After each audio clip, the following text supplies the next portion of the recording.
शिवाय गुरवे नमः।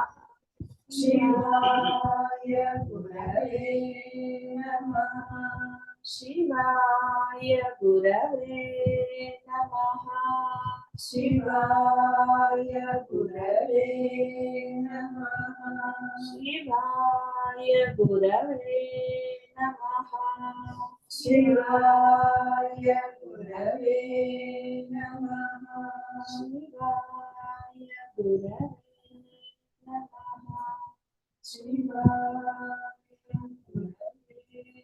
नमः।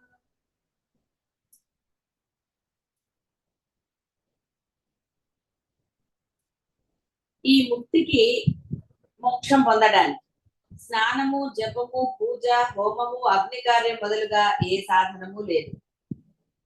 ఏ నియమము సాధనము కాదు.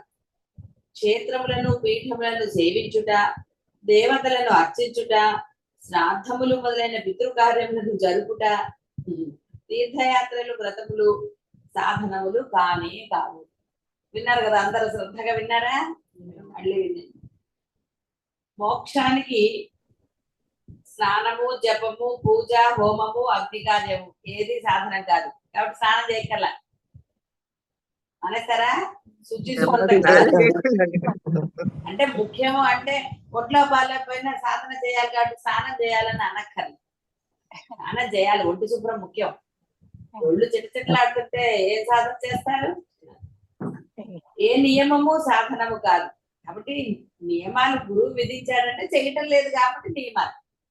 అదే మీరు శ్రద్ధాభక్తులతో నిరంతరం చేశారనుకోండి, వేరే నియమాలు ఎందుకు? ఇంకా వేరే నియమాలు ఉన్నాయా మీకేమన్నా? కాళ్ళ మీద, మోకాళ్ళ మీద, లేకపోతే నిల్చునే చేయాలి, నిద్రపోకుండా చేయాలి, మానేయాలి, స్వీట్ తినకూడదు, ఇంకా అట్లాంటివన్నీ ఉన్నాయా? ఏం లేదు. క్షేత్రములను, పీఠములను సేవించుట, దేవతలను అర్చించుట, శ్రాద్ధములు మొదలైన పితృకార్యములను జరుపుట, తీర్థయాత్రలు, వ్రతములు సాధనములు కానే కావు. ధర్మాధర్మములను ఆచరించడం వలన కలుగు ఫలమేదియు ముక్తికి సాధనము కాదు. అలాగే మంచి తిది ఆరంభించి చేయు లౌకికమైన కార్యమేదియు దానికి సాధనం కాదు. కావున సకల కర్మలు, లోకమునందలి ఆచారము, సమయాచారము, కృత్యముల సముదాయము, కులధర్మమును అనుసరించి ఏర్పడు కార్యాలు, వీనికి సంబంధించిన సంకల్ప వికల్పములు అన్నియు బంధనములే. కాబట్టి అన్నిటినీ పరిత్యజించవలెను. ఒట్టిగా త్యజించవలెను, బాగుగా పరిత్యజించవలెను. దాంట్లో సమయం వృధా అవుతుంది, మళ్ళీ అందులో దోషాలు వస్తాయి. ఉన్న దోషాలే మనకి పోవటం లేదంటే మళ్ళీ కొత్త దోషాలు ఎక్కడి నుంచి? కాబట్టి ఇవన్నిటినీ అయితే ఇక్కడ ధర్మాధర్మంలో ఆచరించడం వలన కలుగు ఫలమేది ముక్తికి సాధనం కాదు. కానీ నీ అంటే ఆ ధర్మాన్ని గృహస్థాశ్రమం, అందరూ గృహస్థాశ్రమంలో ఉండరు కదా, కాబట్టి ధర్మాలు మారుతూ ఉంటాయి. కాబట్టి ఆ ఫలితం నీకు రాదని చెప్తున్నారు. కాబట్టి ధర్మం చెయ్యొద్దనే. మొదటి నియమమే ధర్మము. ధర్మం అంటే అర్థం ఏంటి? సర్వజనులు సమానమే అన్న భావన కదా, సర్వ సమానత్వం. కృష్ణ పరమాత్మ చెప్పింది అందరితోటి ప్రేమగా ఉండమనే కదా, స్వార్థ బుద్ధి ఇవన్నీ లేకుండా ఉండమనే కదా. మనసులో లేసమాత్రమైన ఏ భావన ఉండరాదనే కదా చెప్తున్నారు. మరి ఏ భావం ఉండనప్పుడు మరి నువ్వు అధర్మం ఎలా చేస్తావు? అందుకని ఇక్కడ మీరు మళ్ళీ దాన్ని తప్పుగా అర్థం చేసుకోవద్దు.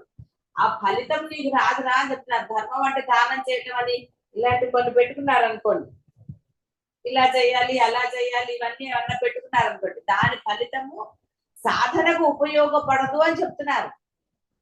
పూజ చేసిన ఫలితము సాధనకి నీకేం ఉపయోగపడదు. నేను పూజ చేస్తానండి, నోములు నోచుకుంటాను, లేకపోతే ఇవి చేస్తాను, కొంచెం ఆ పుణ్యం నాకు ఇక్కడ ఉపయోగపడుతుందేమో అంటే కుదరదు అని చెప్పారు. ఇంద్రియములతో ఏది చేసినా సాధనకి అంటే మోక్షానికి ఎటువంటి పరిస్థితుల్లో అది అవ్వదు. నీకు ఇంద్రియములు పని చేయకుండా ఉంటే మాత్రమే, అంటే ఎంత మేరకు పని చేయాలో అంత మేరకు మాత్రమే ఇంద్రియాలు పనిచేయాలి. అంతే తప్ప ఇంద్రియములతో నువ్వు కనుక ఏది చేసినా దాని యొక్క ఫలితము పుణ్యము, పాపము రెండు సాధనములు కాదు. సరే, పాప మనసు ఎలాగో మలినంగానే ఉంటుంది కాబట్టి పాపం చేయకూడదు. కాబట్టి పుణ్యము అంటే అర్థం ఏమిటి? ధర్మము. ఆ ధర్మము కర్తృత్వ భావన లేకుండానే కృష్ణ పరమాత్మ పాప ఎంత మొత్తుకున్నాడు. అంటే భావరహితం కదా, అందుకని యథాప్రాప్తం వర్తమానం మాత్రమే ఉన్నది. యథాప్రాప్తులను నువ్వు ఆచరించు. నేను చేస్తున్నానన్న బుద్ధి అక్కర్లేదు, నేను మాత్రమే అని. అంటే ఆ నేనుకి ఇంపార్టెన్స్ లేనప్పుడు కర్తృత్వం ఉండదు. లేదు కాబట్టి దాని నుంచి ఏది రాదు. అంటే ఏది రాదు కాబట్టి నాకు ఏది ఉంటుందా, నేను ఇంకా సాధన చేయక్కర్లేదా అంటే, నువ్వు ఎప్పుడైతే సాధన ఆపేస్తావు మళ్ళీ లెక్క మొదలు. ముందు లెక్కలు కూడా ఉంటాయి, అప్పటి నుంచి లెక్క కాదు, అంత ముందు చేసినా కూడా లెక్క. ఎందుకంటే ఆయనకి లెక్కలు పెద్ద కష్టం కాదు కదా, 3 మంది పని వాళ్ళు ఉన్నారు. కాబట్టి అలా మనమే పొరపాటు పడ్డాం. కాబట్టి ఇక్కడ ఇది ఆరంభించు చేయి లౌకికమైన కార్యమేది సాధనం కాదు. కాబట్టి ప్రతి దానికి ఈ రోజు మంచిదా, ఆ రోజు మంచిదా, ఎలా చేయాలి, ఇలాంటివన్నీ కూడా లేవు అన్న. ఎందుకంటే అంతా ఆయన ఏర్పరిచిందే. అయితే మళ్ళీ నువ్వు ఇది మంచారా అయితే ఇక్కడ కొన్ని కోరికలు ఉంటాయా, ఇవన్నీ ఉంటాయంటే వాడికి ఇక మోక్షం కుదరదు. అసలు కోరిక ఉండకూడదని కదా చెప్పింది, మరి మళ్ళీ కోరిక ఉందంటే ఎలాగా? కాబట్టి ఇక్కడ వీటిని చాలా జాగ్రత్తగా ఆచరణలోకి, అనుభవంలోకి తీసుకోవాలి.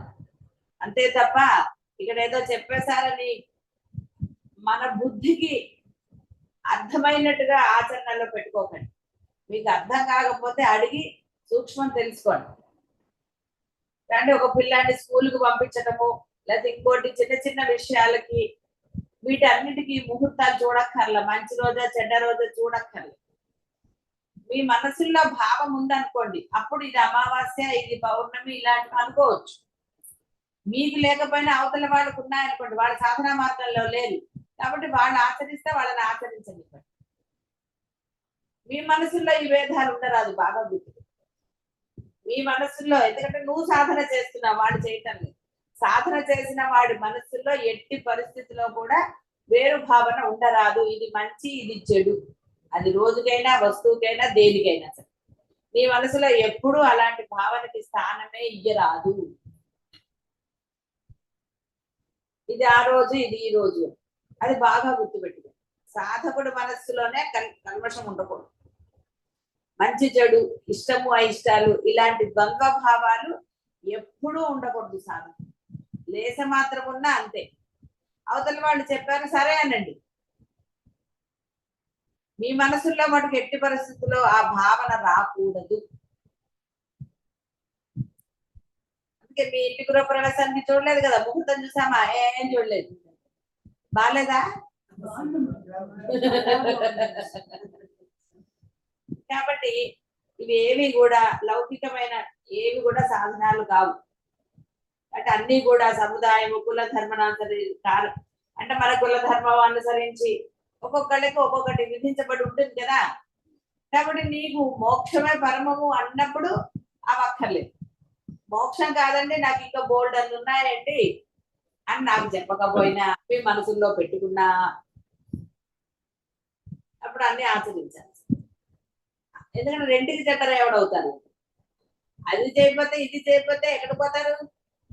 అందువల్ల అనవసరంగా అవేగా ఉంటారు కదా, త్రిశంకు స్వర్గం లాగా అయిపోతారు జాగ్రత్త. అందుకని మీరు నిశ్చయం చేసుకోండి, ఇక్కడ ఏం బలవంతం ఉండదు, గురువు బలవంతము ఎవరు. ఎందుకంటే ఇది ఆనందంగా పొందవలసి, మీ ప్రయత్నంతో మీకు అనుభూతి అనుభవాలు మీరు పొందాలి. ఆ సాక్షాత్కారం అనండి, బ్రహ్మైక్య స్థితి అనండి, ఏదైనా సరే మీరు పొందవలసింది. అంతే తప్ప ఇక్కడ గురువు బోధ చేస్తాడు, మార్గం చూపిస్తాడు, మార్గంలో ఉన్న ఏమన్నా అడ్డంకులు ఉంటే తీసుకోలేని తీస్తాడు, ఎప్పుడు మీరు దృఢ నిశ్చయలై ఉన్నప్పుడు. కానీ ఇవన్నీ, కానీ మీ మనసులో ఏమున్నది, మీ కోరికలు ఉన్నాయా, లేస మాత్రమైనా సరే, పిల్లల కోసం అని అన్నా సరే, ఇవి నేను దాచాను పిల్లల కోసం అండి, పిల్లలకి ఇస్తాను ఒక సమయం వచ్చినప్పుడు అన్నారు, అది దోషమే. అది కోరికే కదా, ఇస్తానన్నారు ఇచ్చేయచ్చు కదా. పిల్లల కోసం దాచానండి, పిల్లలు వద్దన్నారు ఉంచారు, అది వేరే విషయం. నీ దగ్గర ఉండని తర్వాత తీసుకుంటా ఉన్నారు, అయిపోయింది, దాని చాప్టర్ క్లోజ్. అలా కాకుండా నా తదనంతరం ఎందుకు అప్పుడెప్పుడో ఇచ్చేదేదో ఇచ్చేయి, నేను అన్నది సాధకుల కోసం చెప్తున్నాను, బాగా గుర్తుపెట్టుకోండి. నేను మామూలు వాళ్ళ గురించి నేను మాట్లాడు, అది వాళ్ళ ఇష్టం, వాళ్ళ స్వైవిషయం, ఏమన్నా చేస్తాను. ఇది నాకు లేకపోతే రేపొద్దున నా పరిస్థితి ఏంటి, నన్ను ఎవడు చూస్తాడు? ఇవి సాధకుడికి ఉండవలసిన లక్షణాలు కాదు, కానే కాదు అసలు. ఎందుకంటే ఉన్నది బ్రహ్మమే, తాను ఆ బ్రహ్మం అన్నప్పుడు బ్రహ్మంకి ఏమిటండి, ఎవడి మీద డిపెండ్ అవ్వాలా? బ్రహ్మం డిపెండ్ అయ్యి ఆయన అన్ని చేస్తున్నాడా?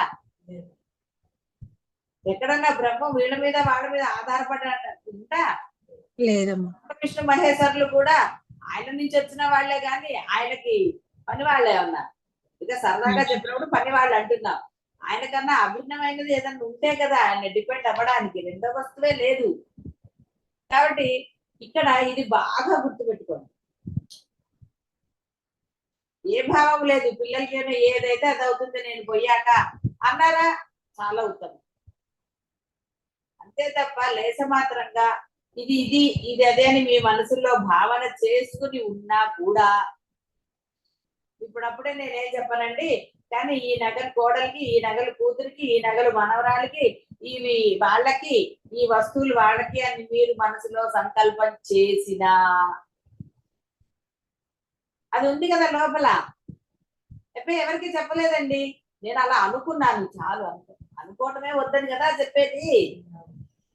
కాబట్టి ఒకవేళ అనుకున్నారు ఇచ్చేయండి, ఎప్పుడు నేను అసలు ఏం వేసుకోనండి అన్నీ, అది వేసుకోనప్పుడు మనీ దగ్గర తీస్తే వాళ్ళు వేసుకుంటారు, కానీ వాళ్ళు వేసుకుంటారో వేసుకోరు, వాళ్ళు ఇష్టం, అని ఇచ్చేసారు. కాబట్టి అంటే ఎక్కువగా మనసుల్లో ఉండేది ఈ ఆస్తుల పంపకాలు, నగల పంపకాలు, వస్తువులు. హాయిగా ఈ వస్తువు నీకు కావాలి అడగండి, అక్కర్లేదు పిల్లలు ఇచ్చేయండి ఎవరికన్నా. ఎందుకంటే దాన్ని బాగు చేసుకుంటూ లేకపోతే అదేదో అయిందని ఇవన్నీ చేసుకుంటే కష్టం కదా. అంటే ఎంత మనసు నిర్మలంగా ఉంటే సాధన అంత తొందరగా పరిపక్వం. అక్కర్లేనివి కల్పించుకుని అందులో దూరిపోయి చేశారా, ఎప్పటికి బయటకు వస్తారు? దూరిన వాడు బయటకు రావటం కష్టం కదా. దూరిపోయిన వాడు కష్టం, తనంతట తాను దూరినవాడు. లేకపోతే కష్టం ఏమన్నా? ఏమీ లేదు. వెళ్ళారు పిల్లలు, ఇంటికి వెళ్ళారు, ఓకే బాగుంది, అంతా బాగుంది, ఇలా చెయ్యి, సరే. అదేమిట్రా అలా ఎందుకు చేసావు? మహా హెడేక్. వాడి ఇల్లు వాడి ఇష్టం, మీ ఇంట్లో మీ ఇష్టం కాదు. వేరే వాళ్ళు చెప్తే ఒప్పుకుంటారా? కొన్ని ఒప్పుకుంటారు, కొంతమంది ఒప్పుకుంటారు, కొంతమంది అసలు ఒప్పుకోరు, లోపల తెచ్చుకుంటారు. మరి వాడు అంతేగా, వాడి ఇంటి విషయాలు మనకి ఎందుకు? పిల్లదైనా పిల్లాడిదైనా వాళ్ళ ఇష్టం. వాళ్ళు అడిగారు అనుకోండి, చెప్పండి నిజంగా అది సరిగ్గా కాదు, ఇలా కాదమ్ములు ఇలా చేసుకోండి బాగుంటుంది అని చెప్పండి. కాదు మాకు ఇంతే, వదిలేదు. ఏం చేస్తారు, కొన్నిటికి ఆప్షన్స్ ఉండవు కదా. హెడేక్ తెచ్చుకునే బదులు హెడ్ లేకుండా ఉండడం ఎంత హాయ్ అండి. తల్లేని వాడి శుభ్రం అని చెప్పలేదు ఆయన. కాబట్టి వీటన్నిటిని అన్ని బంధనములే, అన్నిటిని పరిత్యజించవలనంటే బాగా అర్థమైంది కదా. ఎవరికైతే దృఢ విశ్వాసం ఉన్నదో వాడు ఎట్టి పరిస్థితిలో కూడా దేని యందు లేస మాత్రమైన ఏ భావము ఉంచుకున్నారా, ఏ భావము ఉంచుకోకూడదు. అది ఇష్టమా మంచా చెడా అసలు నథింగ్. భావరహితుడు మాత్రమే మోక్షం పొందుతాడు. మోక్ష స్థితిలో ఉన్నట్టు భావరహితుడు మాత్రమే. బాగా గుర్తుపెట్టుకోండి. నేను పోయాక ఈ ఆస్తి ఏమైతే నాకెందుకు అని దృఢ సంకల్పం ఉందా, గొడవే లేదు. లేదా పోయిన తర్వాత కూడా వాడు ఆత్మ ఇక్కడే జరుగుతుంది. అయ్యో నాది వేరే వాళ్ళకి ఇచ్చారు, వీడు తింటున్నాడు, నా తింటం లేదు, అదేగా పీచుకోవాలగా ఉంటాను. ఎందుకంటే అవన్నీ అవసరమా? అంటే మోక్షం కావాల్సిన వాడు, వాడు చాలా జాగరూకతతో ఉండాలి. లోపల ఏది ఉండకూడదు, ఏ మాత్రం కూడా ఉండకూడదు. సద్గతిని కలిగించు ధర్మము, దుర్గతిని కలిగించు కర్మ అధర్మము. ఈ రెండును లౌకికమైన మన ఆలోచనకు అందునవి కావు. అర్థమైంది కదా. ఏది ఎలా చెప్తాం? పిల్లవాడిని కొట్టడం అధర్మం అంటే మరి వాడు బాగుపడాలి కదా. కాబట్టి వాడిని దండించడం తప్పు కాదు, బట్ అది ధర్మం తల్లిగా. అలా ధర్మంలో చాలా సూక్ష్మాలు ఉంటాయి. అందుకని ఈ సూక్ష్మాలు అర్థం చేసుకోవటం కానీ ఇంకోటి కానీ ఎన్ని తలకాయ నొప్పులండి. దాని బదులు సాధన చేస్తే ఏది ధర్మమో అది నీ చేత చేయించబడుతుంది. ఎందుకంటే బ్రహ్మము ధర్మ స్వరూపుడుగా. మళ్ళీ స్వరూపం అనగానే ఏదో అంటారు, ధర్మమే బ్రహ్మం. వాటి వేదముల వలన తెలుస్తాయి. తిథి తిథి అనుట చేత నక్షత్రము, ముహూర్తము, లగ్నము మొదలగు విశేషాలన్నీ గ్రహించవలసిందే.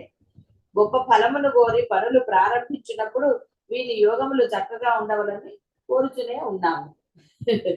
ఫలమును కోరినప్పుడు ఏ పనిని ఆరంభించే ఇది లేదు కాబట్టి తిథులు వాణిని చూసుకోవాల్సిన మనకి ఏదండి ఏముందా ప్రత్యేక ఖైదీ అది ఏది లేదు. యథాప్రాప్తం యథాప్రాప్తంలోని నీ ఆలోచన లేకుండా నువ్వు చేసావా బ్రహ్మాండంగా అవుతుంది. అలా కాదండి యథాప్రాప్తమే కానీ దీన్ని ఇలా చేద్దామా అంటే మళ్ళీ కాబట్టి ఫలమును కోరి చేసే పనులకు చూసుకోవాలి. ఏది లేదు కాబట్టి వేటిని చూసుకోవాలి. లోకమునందు మర్యాద, కీర్తి, గౌరవం మొదలగు వాని కొరకు చేయు దేవాలయ, పాఠశాలాది నిర్మాణంలే కాక దేశ సేవ, మానవ సేవ మొదలగు వానికి సంబంధించిన కార్యక్రమాలు కూడా బంధనములే. వాడు మన పేరు గోడ మీద రాశాడో లేదో, మనం వెళ్ళినప్పుడల్లా వాడు హారతి ఇస్తాడా ఇవ్వడా, నైవేద్యం అంటే ప్రసాదం పెట్టాడా మనకి ఎన్ని ఆలోచన ఇవన్నీ ఉంటాయి కదా. పండగలప్పుడు మనకి షాల్ కప్పుతాడో కప్పడో, ఇంత చేశానండి గుడికి అసలు సరికి కప్పుతాడు కానీ నాకు కప్పడు. అంటే అవన్నీ బంధనములే. సేవ అనుకుని చేశాం అనుకోండి, వాడు షాలు కాదు కదా కొబ్బరి చిప్ప పైన గొడవ. లేదా కొబ్బరి చిప్పలు తెచ్చుకోరు, ఏ పొద్దు నుంచి పని చేస్తే ఇక్కడే ఉన్నాం కాబట్టి 4 కొబ్బరి చిప్పలు ఇక్కడి అని అంటాను దర్జాగాడు. ఇవన్నీ చూసా మీరు అనుకోవచ్చు ఏమిటి కొబ్బరి చిప్పల గురించి అని. గుళ్ళో నేను అడగలేదంటే నేను పూజారిస్తే తీసుకునేదాన్ని. ఏం కాదంటే అవతల వేస్తాము మీరు తీసుకెళ్ళండి అంటే తీసుకున్నాను. అంతే తప్ప నేనెప్పుడు డిమాండ్ చేయను. ఉంటారు కదా ఇంకా వేరే వాళ్ళు చేసేవాళ్ళు ఉంటారు. వాళ్ళు ఏం పర్వాలేదు మనం ఇంత చేస్తాం ఏం కాదని వాళ్ళు ఆ గుడికి ఇప్పుడు దసరాలు ఉత్సవాలు వస్తాయి కదా, అప్పుడు పళ్ళు అన్ని తెచ్చేసి అన్ని పంచుకునేవాళ్ళు.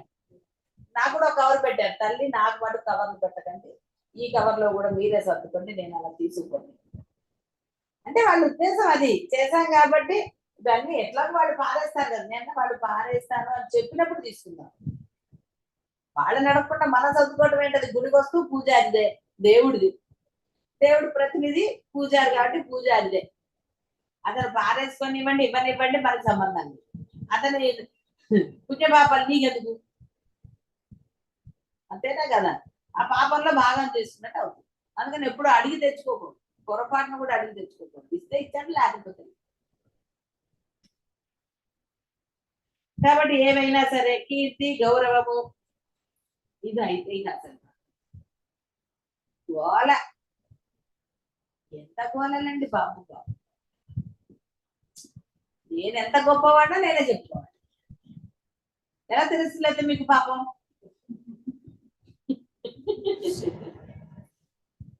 కావున పరిత్యజించాలి.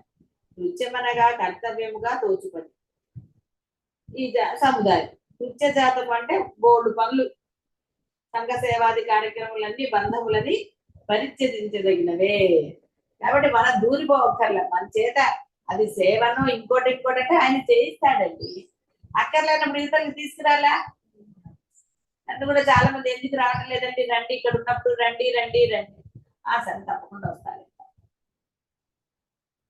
అంతేగాని అందరూ పిలిచేస్తున్నారు నన్ను కాబట్టి పిలుస్తున్నారు, అయ్యో నేను లేకపోతే బాబా అమ్మవారు బెంగెట్టేసుకుంటుంది, అందరు అడుగుతున్నారు ఏమిటి దసరాలకి ఎక్కడ కనపడలేదు మీరు ఉంటే బాగుంటుంది అని అన్నారు కదా అని ఏగేసుకుని వెళ్ళిపోతే మళ్ళీ గోలే.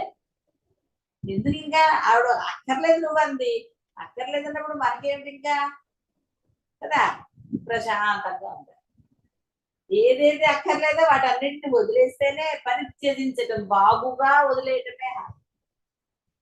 వాటన్నిటిని పెట్టుకుంటే ఇంట్లో మనకు కావాల్సినవి అన్నా అనుకోండి ఎంత హాయి, అదే ఎక్కువ ఉన్నాయనుకోండి అవి సర్దుకోలేక ఏది కట్టుకోవాలి ఏది ఇచ్చేయాలి ఎంత బాధ అండి. ఏదైనా ఇచ్చేయాలన్నప్పుడు ఇది బాగుంది కదా కొన్ని రోజులు ఉంచుకుందాం అనిపిస్తుంది. అలా ఉంటుంది. కానీ ఇవన్నీ గోలలేదు.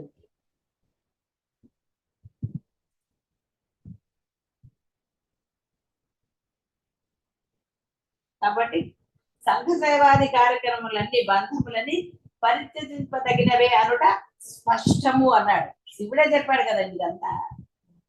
పోని కృష్ణుడు చెప్పినా మనం నమ్మలేదు. పోని ఎవరు శంకరులు చెప్పారు, ఇంకోళ్ళు ఎవరు చెప్పారు పాపం, అందరూ చెప్పారు, వశిష్ఠుల వారు చెప్పారు. ఎన్ని చెప్పినా నమ్మకం లేదు. పోనీ ఆరాధించే శివుడు చెప్తే నమ్ముతారు. చూద్దాం. ఆత్మ కన్నా అన్యముగా జగత్తే లేదని తలంచు జ్ఞానయోగ సాధనకు తనకన్నా భిన్నముగా దేశము సంఘము ఉన్నట్లు భావించుట ఎలా కుదురుతుంది? కాబట్టి ఇది నా ఆస్తి నాకు అలా అని అందరికి ఇచ్చేయమన్నారు, అలా ఏం అనలేదు. దాని యందు ఆసక్తి లేకుండా ఉండు, అపేక్ష మోహం లేకుండా ఉండు. ఏం జరిగితే అది జరుగుతుంది. జరగాల్సిన కర్తవ్యం గురువు చెప్పినప్పుడు అది చెయ్యి. గురువు చెప్పగానే ఆ కర్తవ్యం మళ్ళీ అబ్బా ఆవిడ చెప్తారు బాబాయ్ ఎలా కుదిర్చింది అని అన్నారు అనుకో, లోపల ఉన్నట్టే కదా. లోపల ఏదన్నా ఉంటే కదండి చెయ్యరు. లోపల ఏం లేకపోతే గురువు చెప్పినవి చెయ్యరా? ఇది అర్థమైంది కదా. లోపల లేనప్పుడు చేస్తారు, లోపల ఉంటే చెయ్యరని అర్థమైంది కదా.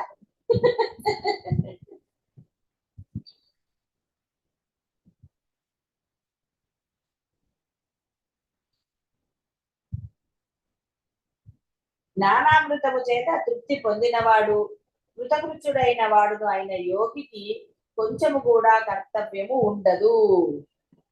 కర్తవ్యం ఉన్నచో అతడు తత్వవేత్త కాడు, అంటే అతను బ్రహ్మము కాదు అని అర్థం.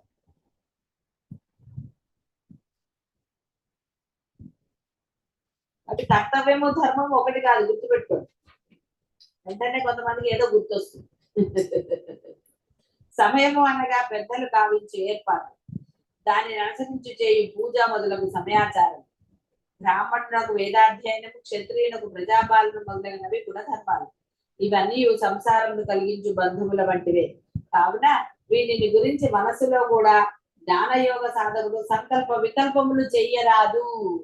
అంటే శ్మశాన వైరాగ్య మాటలు కానీ ఒక సంకల్పం అయ్యో నేను చేయకపోతే ఎట్లా అంటే ఇది కూడా చెయ్యరాదు. ఇట్లు చెయ్యవలను అనుకుంటే సంకల్పం, ఇట్లు కాదు అట్లే చేయవలి అనుకుంటే వివేకం. దాంతోనే కదా రోజులు, సంవత్సరాలు, నెలలు తెలుసు. మరి ఉపదేశం ఎవరికి? కాబట్టి మోక్షం కోరు వారందరికీ కూడా ఈ ఆచారం ఉద్దేశించబడింది. ఆయన స్పష్టంగా చెప్పాడు. అందుకే మోక్షం ఎవరికి కావాలో వాడు ఇవన్నీ చేయాల్సిందే. అంతే తప్ప వీటిల్లో నేను అన్ని చేయనండి, మీరు చెప్పిన వాటిలో ఒకటో రెండో ఆచరిస్తానండి, ఒకటో రెండో కాదురా, అందులో సగం కాదు పావు కాదు, అందులోంచి ఒక లేసం నువ్వు ఆచరించినా నీకు మోక్షం దొరకదు. ఆ ఒక్క లేసం కూడా బంధమే కదా. దోషము, బంధం అంటే ఏంటమ్మా? దోషం. ఆ దోషాన్ని నేను ఇక్కడ నిశ్చేస్తున్నా.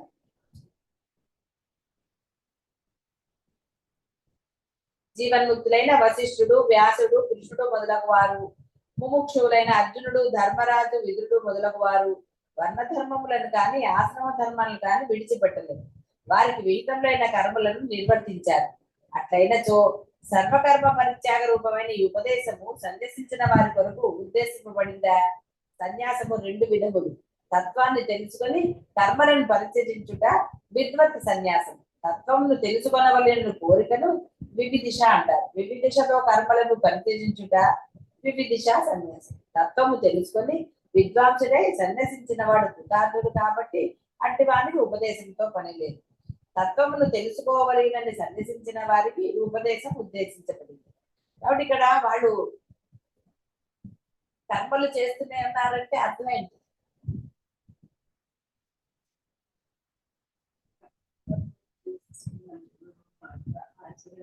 ఆచరణ ఎందు దోషం, ఆచరణ పాటించట్లేదు. కృష్ణుడు కూడా పాటించలేదా? కృష్ణుడు వీళ్ళందరూ అంటే అక్కడ అర్థం, అక్కడ కృష్ణుడు కాదు అర్జునుడు, వీళ్ళందరూ కూడా ఎక్కడ కర్తృత్వ భావన లేదు వారికి. ఎందుకంటే వాళ్ళు రాజులు, ప్రజలను రక్షించవలసిన ఒక ధర్మం. ఆ ధర్మం కూడా తాను ఆచరిస్తున్నానని చేయటం లేదు. యథాప్రాప్తంలని చెప్పలేదా ప్రతిసారి? యథాప్రాప్తంలని వాళ్ళు నిర్వర్తించారు. వాళ్ళు ఎక్కడ ఆలోచన చేశారా? దుర్యోధనుడి యుద్ధం వరకు కూర్చోడం ఎందుకంటే 14 ఏళ్ళు వనవాసం ఇవన్నీ వాళ్ళు చేయవలసిన ఆవశ్యకత లేదు. వాళ్ళు వీరులే కదా, అప్పుడే అతన్ని సంహరించవచ్చు. కానీ యథాప్రాప్తంలని వాళ్ళు ఇక్కడ మనం తెలుసుకోవాల్సింది అదే.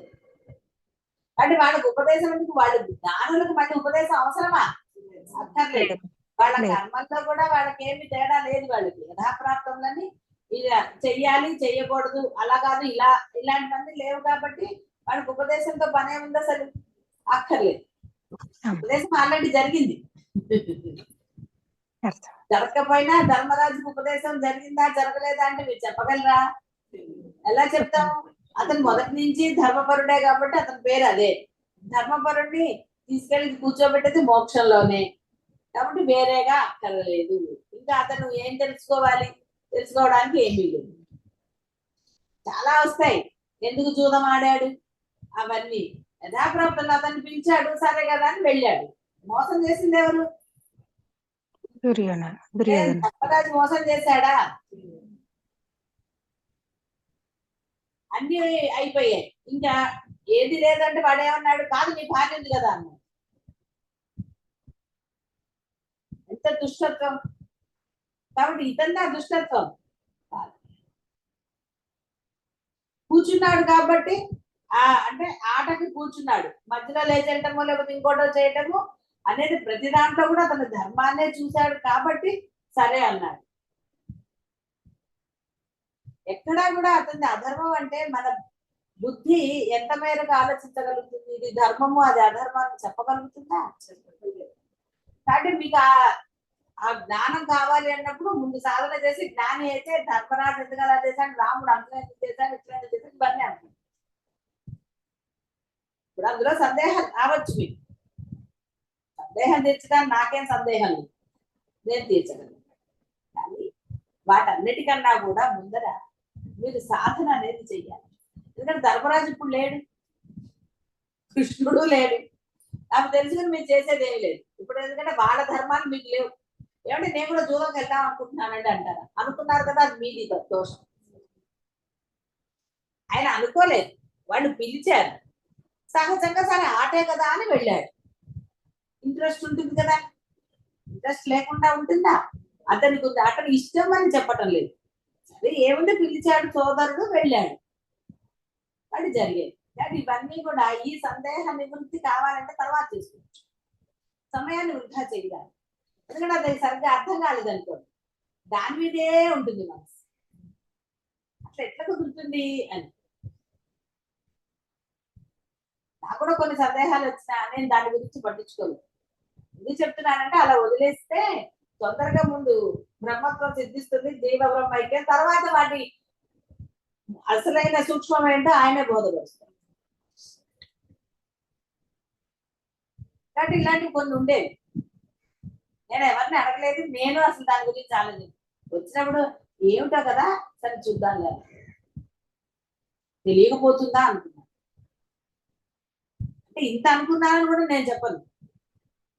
హౌ అనుకునేదాన్ని, నవ్వుకునేదాన్ని వదిలేసేది. తర్వాత ఆయనే సూక్ష్మం బోధిస్తాడు అవసరం వచ్చినప్పుడు. తర్వాత ఎప్పుడైతే మనం పూర్ణంగా ఇదైనప్పుడు అది వచ్చింది అనుకోండి, దాని ఆన్సర్ కూడా వెంటనే ఉంటుంది అక్కడ, ఇక ప్రశ్న ఉండదు అప్పుడు. అందుకనే మౌన వ్యాఖ్య ప్రకటిత పరబ్రహ్మ స్వరూపం. ఎందుకు మౌనంగా ఉన్నాడు? వీళ్ళు ఏమన్నా అడిగితే కదా ఆయన చెప్పడానికి. వీళ్ళు ఏదో అడుగుదాం అనుకున్నారు, ఎన్నో అడుగుదామని వచ్చారు కదా, కానీ వాళ్ళకి అక్కడికి రాగానే వాటి యొక్క అంటే వాళ్ళ సందేహాలకు వాళ్ళ ప్రశ్నలకు సమాధానాలు వాళ్ళ మనసుల్లోనే వాళ్ళకు ఉదయించింది. అందుకనే మౌన వ్యాఖ్య ప్రకటిత. అందుకని ఆయన ఏం చెప్పలేదు. అడిగితే కదండి ఎవరైనా చెప్తారు, లేదా నాకు తెలుసు అని చెబుతారా? మీరు అడిగితేనే కదా నేను చెప్తున్నాను.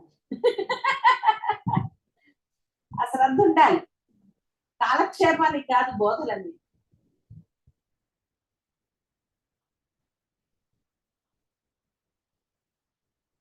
కానీ కృష్ణుడు వాళ్ళ గురించి అర్థమైంది కదా, వాళ్ళు ఏమి ఇచ్చేయలేదు కదా పాపం. అంటే సన్యాసాలు ఎన్ని రకాలైనా మిమ్మల్ని ఏమి ఈ సన్యాసం తీసుకోండి అని ఏం చెప్పలే కదా మీకు. అందుకని ఎవరు భయపడాల్సిన అవసరం ఏం లేదు. ఎవరికి సన్యాసం ఏమి ఇవ్వబడటం లేదు, ఏది చెప్పటము లేదు. ఎక్కడున్నారో అక్కడే ఉండి సాధనలు చేయమని చెప్తున్నారు. అది గుర్తుపెట్టు. అంతేగాని అరుణాచలం వచ్చే చేస్తానండి అంటే ఎప్పటికి చేస్తారు? సమయం మీకోసం ఆగదు కదా.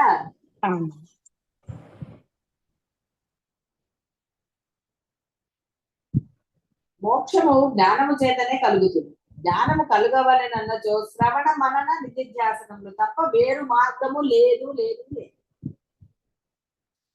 ఉందా?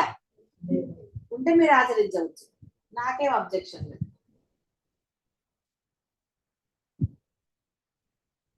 అవునా?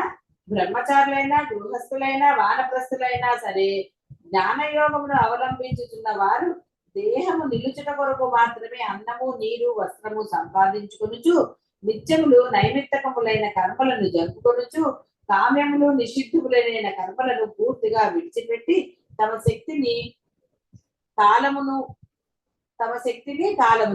శ్రవణ మనన నిధిధ్యాసనములకే వినియోగించాలి. ఫలము ఉద్దేశింపక శాస్త్రమున కేవలము దురితక్షయం కొరకు విధించబడిన స్నానము సంధ్యావందనం మొదలైన నిత్యకర్మలు, సూర్యగ్రహణము అమావాస్య మొదలగు నిమిత్తములు కలిగినప్పుడు చేయవలసినగా శాస్త్రం విధించుతున్న కర్మలు అనగా ఏమి చేయకుండాచో ప్రత్యవాయు కొన్ని రకాలు ఉంటాయి కదా, దోషములు కలుగునో అట్టివి నైమిత్తికములు, అవి చేయవలసిన అవసరం లేదు. కాబట్టి ఏమి చేయాలో అవి. నగరంలో నివసించేవాడు రోడ్డులకు ఎడమ ప్రక్కనే నడుచుట మొదలుగా పౌరధర్మములు ఎక్కువో ఈ నైమిత్తికములను అట్టివే. పౌరధర్మములను పాటించుట కేవలం క్షేమం తప్ప వేరు ప్రయోజనం లేనట్లే నిత్య నైమిత్తిక కర్మలకు శరీరము మనస్సు సరైన స్థితిలో ఉండుట తప్ప వేరు ప్రయోజనము లేదు. అర్థమైంది కదా? లేదా ఎందుకు వద్దంటారండి? గురువు పనే లేదా? మిమ్మల్ని ఏం భ్రష్టు పట్టించాడు గురువు. జాగ్రత్తగా ఉండండి, ధైర్యంగా ఉండండి. ఎప్పుడు ఏ గురువు సద్గురువులు అసలు మిమ్మల్ని ఎప్పుడు కర్మ భ్రష్టులు చెయ్యడు. ఏది ఆవశ్యకమో అదే చెప్తాడు, దాని మీదే ఉంటాడు తప్ప పోనీ లేరా చేసుకో అనడు. కాబట్టి కోరికలు ఉంటే సంధ్యావందనం చెయ్యాలి. కోరికలు లేని వాడికి సంధ్యావందనంతో పనే ఉంది. సంకల్పంతో ఏ మాత్రం ఉన్నా సరే, నా పిల్లలు ఏం చదువుతారు చెయ్యి, పిల్లలకి మంచి మొగుడు వస్తాడో రాడో మళ్ళీ సంధ్యావందనం చేయాల్సింది. ఇలాంటి ఆలోచనలు లేస మాత్రం ఉన్నా సరే, ఏ ఆలోచన అయినా సరే మీకు ఉన్నదా, నేను చేస్తున్నానన్న భావన ఉన్నదా, నువ్వు చేయాల్సింది.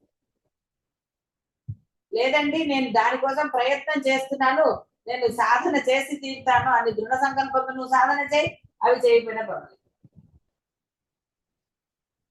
కాబట్టి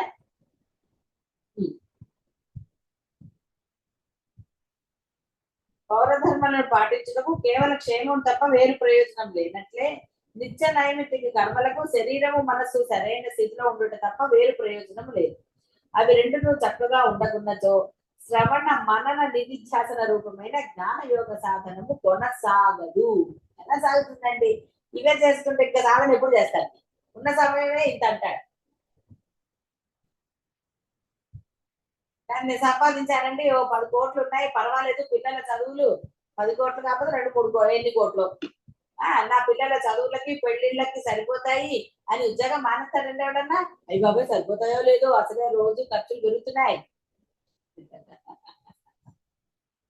రేట్లు పెరుగుతున్నాయని ఇంకా సంపాదన చేస్తారు. అక్కర్లేకపోయినా సంపాదిస్తారు. మరి ఆ సంపాదన వల్ల ఏంటండి ఉపయోగం? ఏమన్నా ఉపయోగం ఉంటే పోనీ అనుకోవచ్చు. బ్యాంక్ బ్యాలెన్స్ పెంచుకుంటూ పోతే ఏంటొస్తుందండి? ఏమొస్తుంది? దాన్ని ఎట్లా ఖర్చు పెట్టాలి, ఎక్కడ దాచాలి, ఇన్కమ్ ట్యాక్స్ కట్టకుండా ఏం చేయాలి, ఈ ఆలోచన వస్తాయి. అనవసరమైనవన్నీ కొంటారు, అవసరమైన వాటికి కూడా ఖర్చు పెడతారు. ఇక నీ దగ్గర డబ్బు ఉందంటే ప్రతి వాళ్ళు ఏదో ఒకటి అడుగుతారు కదా, ఖర్చులు పెరుగుతూ ఉంటాయి. ఖర్చులు పెరగడం అంటే అనవసరమైన ఖర్చులు, అధర్మమైన ఖర్చులు. కావున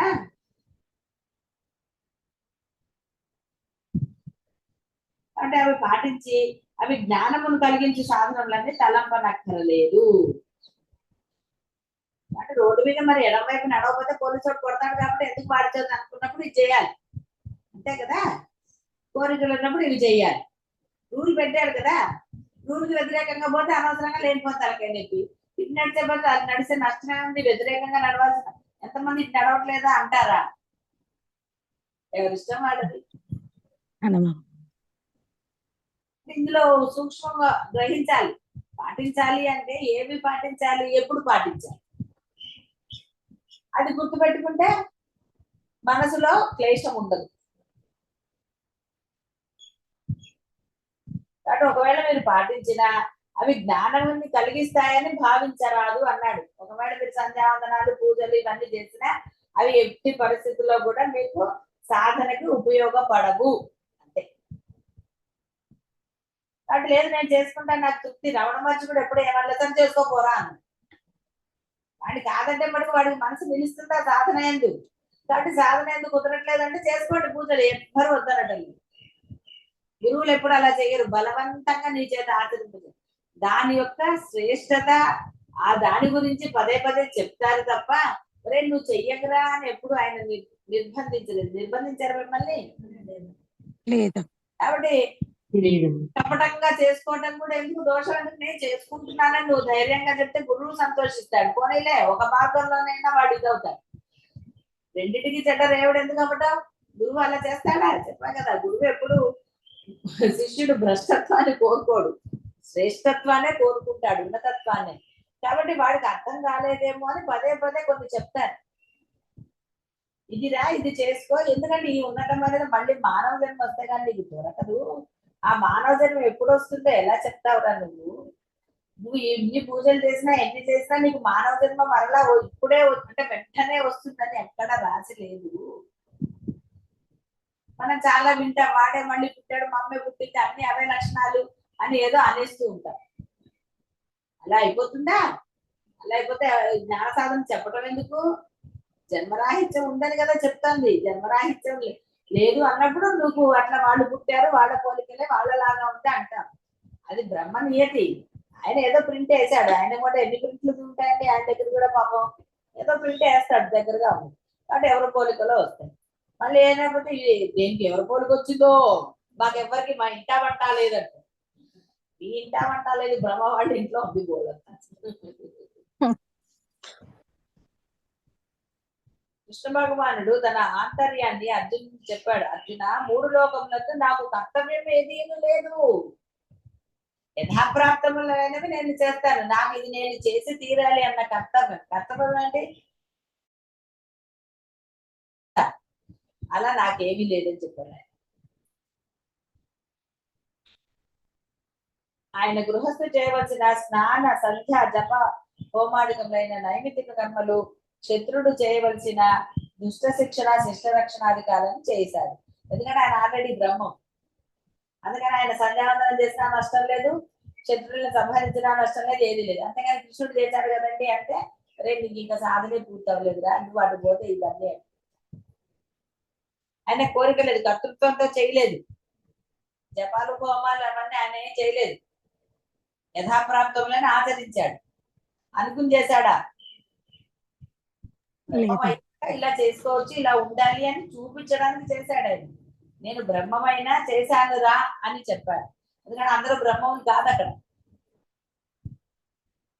కానీ మళ్ళీ దీంట్లో మీరు కన్ఫ్యూజ్ అవ్వకూడదు. అంటే 2 పరమాత్మే చెప్తున్నాడు. ఎప్పుడు చేయాలో ఎప్పుడు చేయకూడదో గురువు కూడా స్పష్టంగానే చెప్పాడు కదా. ఏమైనా డౌట్లు ఉన్నాయా? లేవు కదా. దృఢత్వం మీలో పెంచడం కోసం చెప్తారు. అయితే దృఢత్వం ఎలా వస్తుంది మీకు? ఏమండి ఉన్న టైమే కొంచెం అండి ఈ పూజలు చేసుకుని అవన్నీ అయిపోయేసరికి నాకు విధించబడినవి అన్ని అసలు నీరసం వచ్చిందంటే ఇంకా సాధన చేయట్లేదు అంట. మరి గృహస్థ ఎలా తరిస్తాడు? తరించడం అంటే మోక్షం ఎలా పొందుతాడని. గృహస్థ మామూలుగా తరించాలంటే ఇంటికి వచ్చిన అతిథులకి వాళ్ళకి ప్రేమగా అందేసి ఇంట్లో వాళ్ళందరితో అన్ని చేస్తే వచ్చేస్తుంది గృహస్థ. తొందరగా తరిస్తాడని కూడా చెప్పబడింది శాస్త్రంలో. 4 ఆశ్రమాల కన్నా గృహస్థాశ్రమంలో తరించడం చాలా ఇదవుతుంది అన్నాడు. ఎందుకంటే వాడు ఎన్నిటితోనూ లింక్ అయి ఉంటాడు, అయినా కూడా వాడు ధర్మంగా ఉంటే కనుక వాడు తొందరగా తరిస్తాడు అని చెప్పింది. మరి వాడు మోక్షం కోరుకోవాలి అన్నప్పుడు చెప్పాడు. అందుకని ఉపదేశము బోధలు జరిగాయి.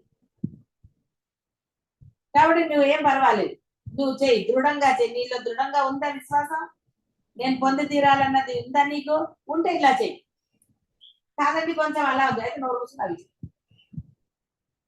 అంతేగాని ఒరే ఏదైనా సరే ముందు ఇది చేయరా అని చెప్పటం. చాలాసార్లు సెలవులు పెట్టండి, ఎక్కడికి వెళ్ళకండి, ఫంక్షన్లు అటెండ్ అవ్వకండి అని ఎంత బాధ అండి అవ్వద్దంటే. అరే కొన్ని రోజులు దీక్ష తీసుకోరా, సెలవు పెట్టైనా సరే తీసుకో, లేదా మామూలుగా అయితే కనుక వేరే వాళ్ళ మీద ఉద్యోగం చేయడం లేదండి, అయితే అన్ని మానేయి, ఫంక్షన్లు వాటికి మానేయి. అది కూడా సాధ్యం కాదండి, మరి మోక్షం ఎలా కుదురుతుంది అంటే నీకు మోక్షం అంటే పెద్ద శ్రద్ధ లేదు కానీ వాడికి చెప్పబడుతుంది, అరే నువ్వు చేస్తారా అటు ఇటు కాకుండా పోతావు. చాలాసార్లు ఇది కూడా చెప్పాను, రెండుకి చెడ్డ రేవుడు అవ్వకండి. కానీ మీ మనసు ఏమిటో మీకు తెలుసు, మీకు ఎక్కడ దృఢ సంకల్పం ఉందో అక్కడే మీరు ఇచ్చేస్తారు, అంతే తప్ప ఇటు అటు అమ్మో మళ్ళీ గురువు గారు రానివ్వరేమో, రాణిస్తారు, రానికి ఏం చేస్తారు, వస్తారు వెళ్తారు అంతే కదా, పర్వాలేదు రండి, నేనేమనను. కానీ స్పష్టత మీలో ఉండాలి. ఇటా అట అన్న స్పష్టత లేకుండా గోడ మీద ఉంటే ఎన్నాళ్ళైనా గోడ మీదే ఉంటారు, ఏం లాభం? ఇలా ఒక దాంట్లో ధరించాలి.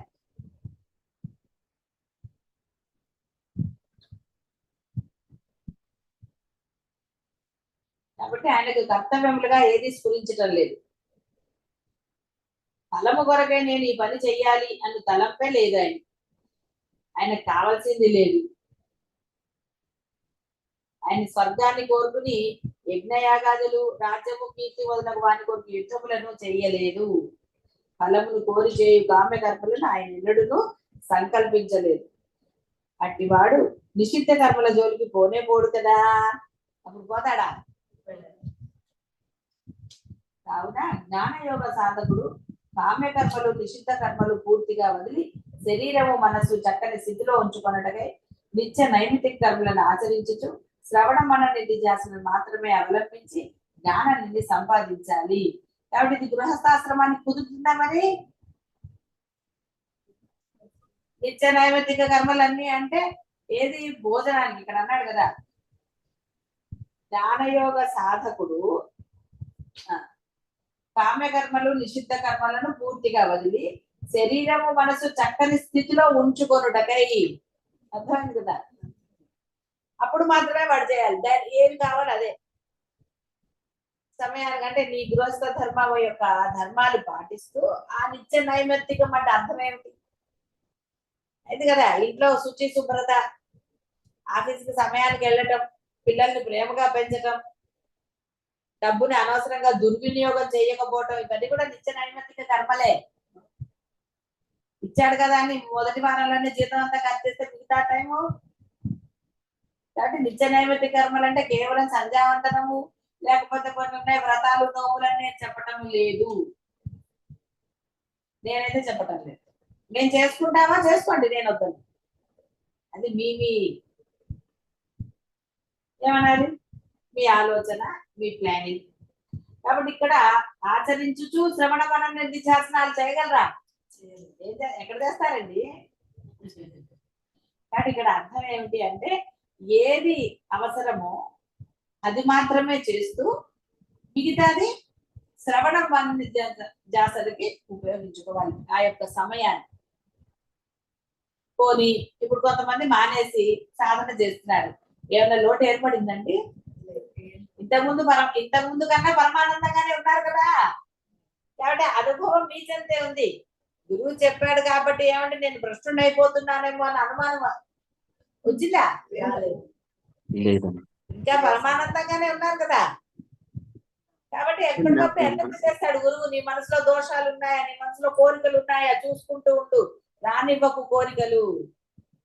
బాహ్యంలో పిల్లలైనా, నీదైనా, భార్యదైనా, భర్తదైనా, ఎవరిదైనా సరే యథాప్రాప్తంలో నువ్వు ఆచరిస్తే ఆ బ్రహ్మనీతి ప్రకారమే వాడి జీవితం గడుస్తుంది.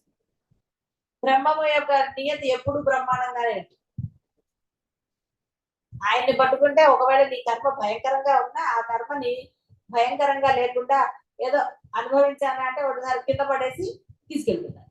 అయితే తీసుకెళ్ళిపోతాడంటే పోతారు కాదు, కర్మ తీసేస్తాడని అర్థం. నాకు భాష అర్థమైంది కదా.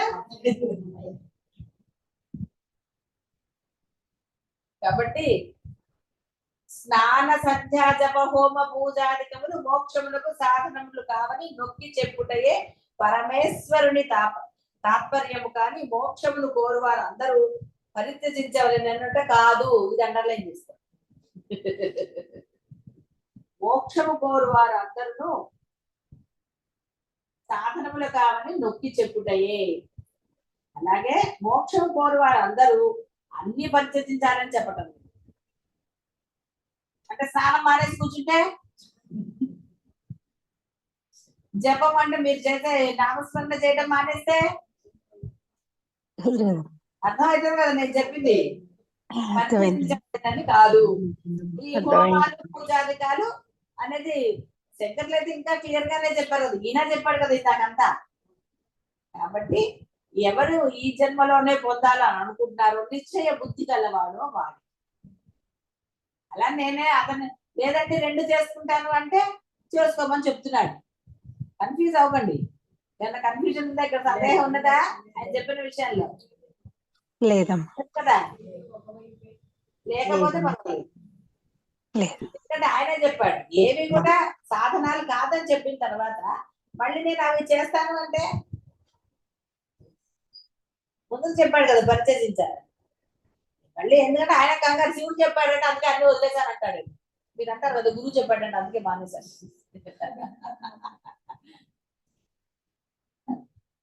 కాబట్టి ఇక్కడ ఏమన్నా సందేహాలు ఉంటే మళ్ళీ ఆలోచించుకోండి. ఆలోచించుకుని ధైర్యంగా ముందుకు వెళ్ళండి. ఏం పర్వాలేదు. గురువు ఏది ఆచరణలో పెట్టాడో అదే మీకు చెప్తాడు. ధైర్యంగా కూడా చెప్పగలుగుతాడు. ఎందుకంటే తాను ఉన్న స్థితి ఏమిటో తనకు తెలుసు కాబట్టి. ఆ స్థితిని మీరందరూ కూడా చూస్తూనే ఉన్నారు కాబట్టి మీరు ధైర్యంగా ఉండటానికి తన అనుభవాలు తన ఆచరణ అంటే ఏది ఆచరణ పెడుతున్నాడో ఏమిటో అనేది మీ అందరికీ తెలియజేస్తారు. అంతే తప్ప మీకు ధైర్యం గొప్ప కోసం ఆయన గొప్ప కోసము అబ్బా మా గురువు ఎంత గొప్పవాడో అనుకోవడానికి కాదు. గురువు గొప్పవాడని మీరు అనక్కర్లేదు. మీరు అది ఆచరణలో పెట్టి మీరు కూడా ఆ యొక్క స్థితిని పొందాలని చెప్పి గురువు చెప్తూ ఉంటారు. ధైర్యంగా ఉండరా, నేను చేస్తున్నానా, చేయలేదు బానే ఉన్నాను కదా, మీరు బాగుంటారు. నేను ధర్మం చేస్తున్నాను కదా, మీరు ధర్మమే చెయ్యండి. ఆ ధర్మం ఎప్పుడో అప్పుడే చెయ్యండి, ఎప్పుడు అవసరమో అప్పుడే. అంతేగాని మనం వెళ్ళిపోయి నాది ధర్మం ఇది అని చూసుకుంటూ మనం ఏం చేయక్కర్లే. పిల్లల ఇళ్ళకి వెళ్ళిపోయి అవసరమైనప్పుడు ఎందుకండి, అవసరమైనప్పుడు వెళ్తే బాధే కదా కలుగుతోంది. అందుకని ఎందుకు వెళ్ళటం పిల్లల ఇంటికి, కోరి బాధలు తెచ్చుకోవడం ఎందుకండి? అందుకని వెళ్ళకండి. పిల్ల చేసి పెడుతుందంటే అప్పుడు నాకు చాలా సమయం ఉంటుంది కూర్చుని ధ్యానం చేసుకోవడానికి, శుద్ధ తప్పు. వెళ్ళకండి. పిల్లలైనా 4 రోజులు చేస్తారు, 5వ రోజు వాళ్ళకు కూడా కోపం వస్తుంది, నేను కొన్ని మాటలు వస్తాయి.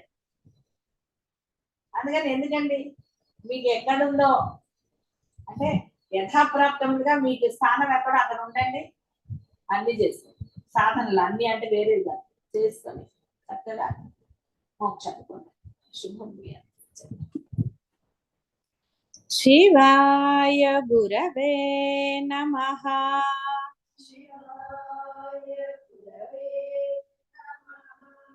శివాయ గురవే నమః.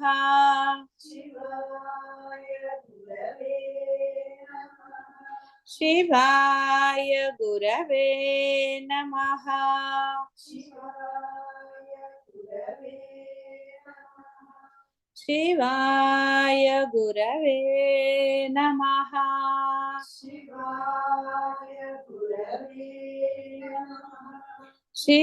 శివాయ గురవే నమః.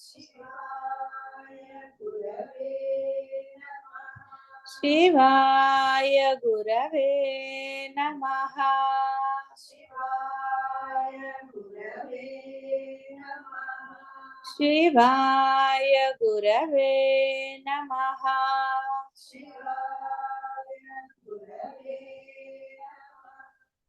శివాయ గురవే నమః.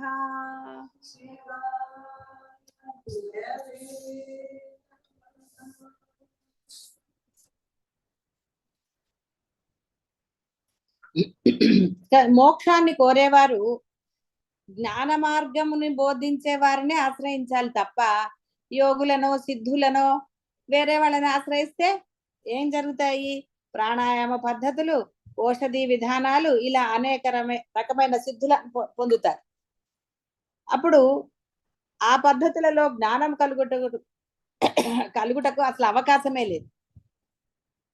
అప్పుడు ఏమవుతుంది? వాళ్ళని అంటే సిద్ధులు పొందిన వాళ్ళను యోగాలను వీళ్ళని నమ్మితే యోగులని ఏమవుతుంది? ఆకాశంలో ప్రయాణించవచ్చు కావాలంటే. మీ ఇష్టం, చెప్పాను కదా, ఫ్రీగా అసలు వీసా లేకుండా వెళ్ళిపోవచ్చు, మీ ఇష్టం. ఆకాశగమనము, ఔషధులతో శరీరాన్ని దృఢం పరుచుకోవటము, రకరకాల సిద్ధులు కలుగుతాయి వాళ్ళని ఆశ్రయిస్తే. జ్ఞానముని ఆశించేవాడు జ్ఞానాన్ని బోధించేవాడి దగ్గరికి వెళ్ళాలి తప్ప వేరే వాడి దగ్గరికి వెళ్తే ఏమొస్తుంది? ఏమీ రాదు. వాడి దగ్గర ఉన్నది ఏదో అదే ఇస్తాడు వాడు. అది కావాలంటే వెళ్ళవచ్చు, అక్కర్లేదా? ఓకే, ఏం చేస్తాను వదలనంటే. చిట్టాలు వదలనంటే ఏం చేస్తాను?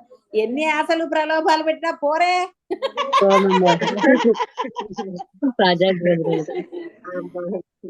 కాబట్టి వాణిని కోరినచో జ్ఞాన యోగాభ్యాసం కుదరదు. మళ్ళీ యోగం అంటే అది కాదు, జ్ఞాన యోగము కుదరదు. జ్ఞానం మోక్షము సిద్ధించదు అని అర్థం. కోరకపోయినను వాని అంతటా అవియే లభించినను మోక్షమును కోరువాడు వానిని స్వీకరింపరాదని పరమేశ్వరుడు హెచ్చరిస్తున్నాడు. కాబట్టి సద్గురువులు కూడా బోల్డ్ చెయ్యొచ్చు కావాలంటే. ఎందుకంటే ఒక సిద్ధి మోక్షాన్ని బ్రహ్మం అయిన వాడికి ఏదైనా చేయగలిగే శక్తి ఉంటుంది, కానీ దాని వైపుకు పోతే మళ్ళీ పతనమే. కాబట్టి స్థితి పొందాం కదా అని మనం ఇది చేసుకోకూడదు. దేనికి మనం ఇదయ్యామో ఆ బ్రహ్మం ఎలా ఉన్నాడో అలాగే ఉండాలి. అప్పుడు ఆ స్థితి చక్కగా ఉంటుంది, ఆనందాన్ని పొందొచ్చు. అదే ఒక మహిమ చూపించామనుకోండి, హామ్ ఫట్ అని ఇక జనం క్యూలో వస్తారు. ఇక వీడు అందులోకి పడ్డాడంటే గోవిందా. కాబట్టి ఒకవేళ మీరు ఇప్పుడు సాధనలు చేస్తున్నారు కాబట్టి చెప్తున్నాను, మీకు కొన్ని ముందు తెలిసిపోవటమో ఏవేవో శక్తులు కలగవచ్చు గాక, అనిపించవచ్చు గాక, నాకు తెలిసిపోతున్నాయి, నేను అనుకున్నది జరిగిపోతుంది, ఇలాంటివి ఏమన్నా ఉన్నాయనుకోండి, ఏదేదో అవన్నీ ఏదో మహిమలు అలాంటివి అనుకున్నారంటే ఎక్కడ పోతారండి? అంతే అంతే, భ్రష్టులు అయిపోతారు. బాగా చెప్పారు. కాబట్టి అనవసరమైన జోలికి వెళ్ళకండి. ఏవేవో అని బ్రహ్మానికి అట్లాంటివన్నీ లేవు. బ్రహ్మం ఎప్పుడు కూడా మిరాకిల్స్ చెయ్యడు. రమణ మహర్షి ఏదన్నా చేశాడంటే మీకు చెప్పారంటే ఎక్కడన్నా? చెయ్యరు, లేదమ్మా. పెరియవారు కూడా పీఠాధిపతి అయినా ఆయన ఏం మిరాకిల్స్ చేసి చూపించలేదు. ఎవరో ప్రాధాయపడ్డ వాళ్ళకి వాళ్ళు దానికి అనుగుణంగా రోగాన్ని తగ్గించడానికి ఒక మార్గాన్ని చూపించేవారు, వాళ్ళు చేసుకుంటే వాళ్ళు తరించారు. అంతేగాని హాంఫట్లు హీంఫట్లు లేవు కదా. ఉన్నాయా? కాబట్టి ఇప్పుడు మీరు కూడా సాధన చేస్తున్నప్పుడు మీకు అనిపించవచ్చు గాక, చాలా ఒక్కొక్కరికి ఒక్కొక్క రకంగా దాన్ని గుర్తించేసేసి అనుకో. అట్లాగే లౌకికంగా ఏమిటి ఆవిడ చెప్పినట్టు ఏదో ఏంటవి చెంచాలు, పటకారులు, గ్లాసులు అలాంటి జోలికి కూడా పోకండి. బ్రహ్మం ఏమి అంత చీప్ అయిన వాడు కాదు. ఆయనకి గ్లాసులు చెంబులు దాచేటాల్సిన అవసరం లేదు. ఏ బంగారం ఇస్తే బ్రహ్మం చేశాడు అనొచ్చు. అది కూడా సిద్ధులదే. బ్రహ్మం ఎప్పుడు బంగారాలు ఇవ్వడు మనకి. బంగారానికి బ్రహ్మంకి చాలా విరోధం అసలు కదా. కొంత బంగారం తెచ్చి కొంచెం ఇచ్చాడు, ఇంకొస్తే బాగుండే అనుకుంటారు మీరు. సహజం కదా. ఏమంటే మరీ కొంచెం ఇచ్చాడు, నెక్లెస్ కే సరిపోవట్లేదు, అటు నెక్లెస్ కి పడ్డానికి తక్కువ, నెక్లెస్ కి ఎక్కువలాగా ఉంది, ఈ పీసోడ్ కాకపోతే అని అనుకుంటారు. అలాంటివన్నీ చేసుకోకండి. అదే బిస్కెట్లు ఏవో వచ్చాయి, పక్షులు వచ్చాయి, ఇవన్నీ మిరాకిల్స్ కాదు గాక కాదు. వెళ్తేనే ఇక అధపతనం అంతే. అవి దృఢంగా నమ్మేసి అవేవో ఆహా నాకు గొప్పతనము, నాకు మహిమ వచ్చేసింది, నేను బ్రహ్మాన్ని అయిపోయాను అనుకుంటే బ్రహ్మం అయిపోతే ఇవేనండి. ఏమో మరి నాకెప్పుడు పటకారులు గాలి అసలు పోయింది అనుకున్నా దొరుకుతుంది లేత అనుకున్నా కానీ అబ్బా కనపడగానే అబ్బా బ్రహ్మం ఇచ్చాడని నేను ఎప్పుడు అనలేదు. అసలు అలా ఎలా ఉంటుంది? అలా ఉంటుందా? ఏమో మరి నాకైతే తెలియదు. కాబట్టి అలాంటి వాటి అసలు ఏ జోలికి వెళ్ళకండి. మీకు గురువు ఏం చెప్పాడు? సాధన చెయ్యన్నాడు, నామస్మరణ చెయ్యన్నాడు, అదే చెయ్యండి. ఏమంటే నాకు తెలిసిపోతుంది అన్నా కూడా మీరు అంతే. ఇక నేను చెప్పలేదు హాయిగా అలా శుభ్రంగా తపస్సు చేసుకోవడానికి వెళ్ళి ఏం చేశాడు? జింకను పెంచి మళ్ళీ జింక జన్మలు ఇచ్చాడు. అవసరమా?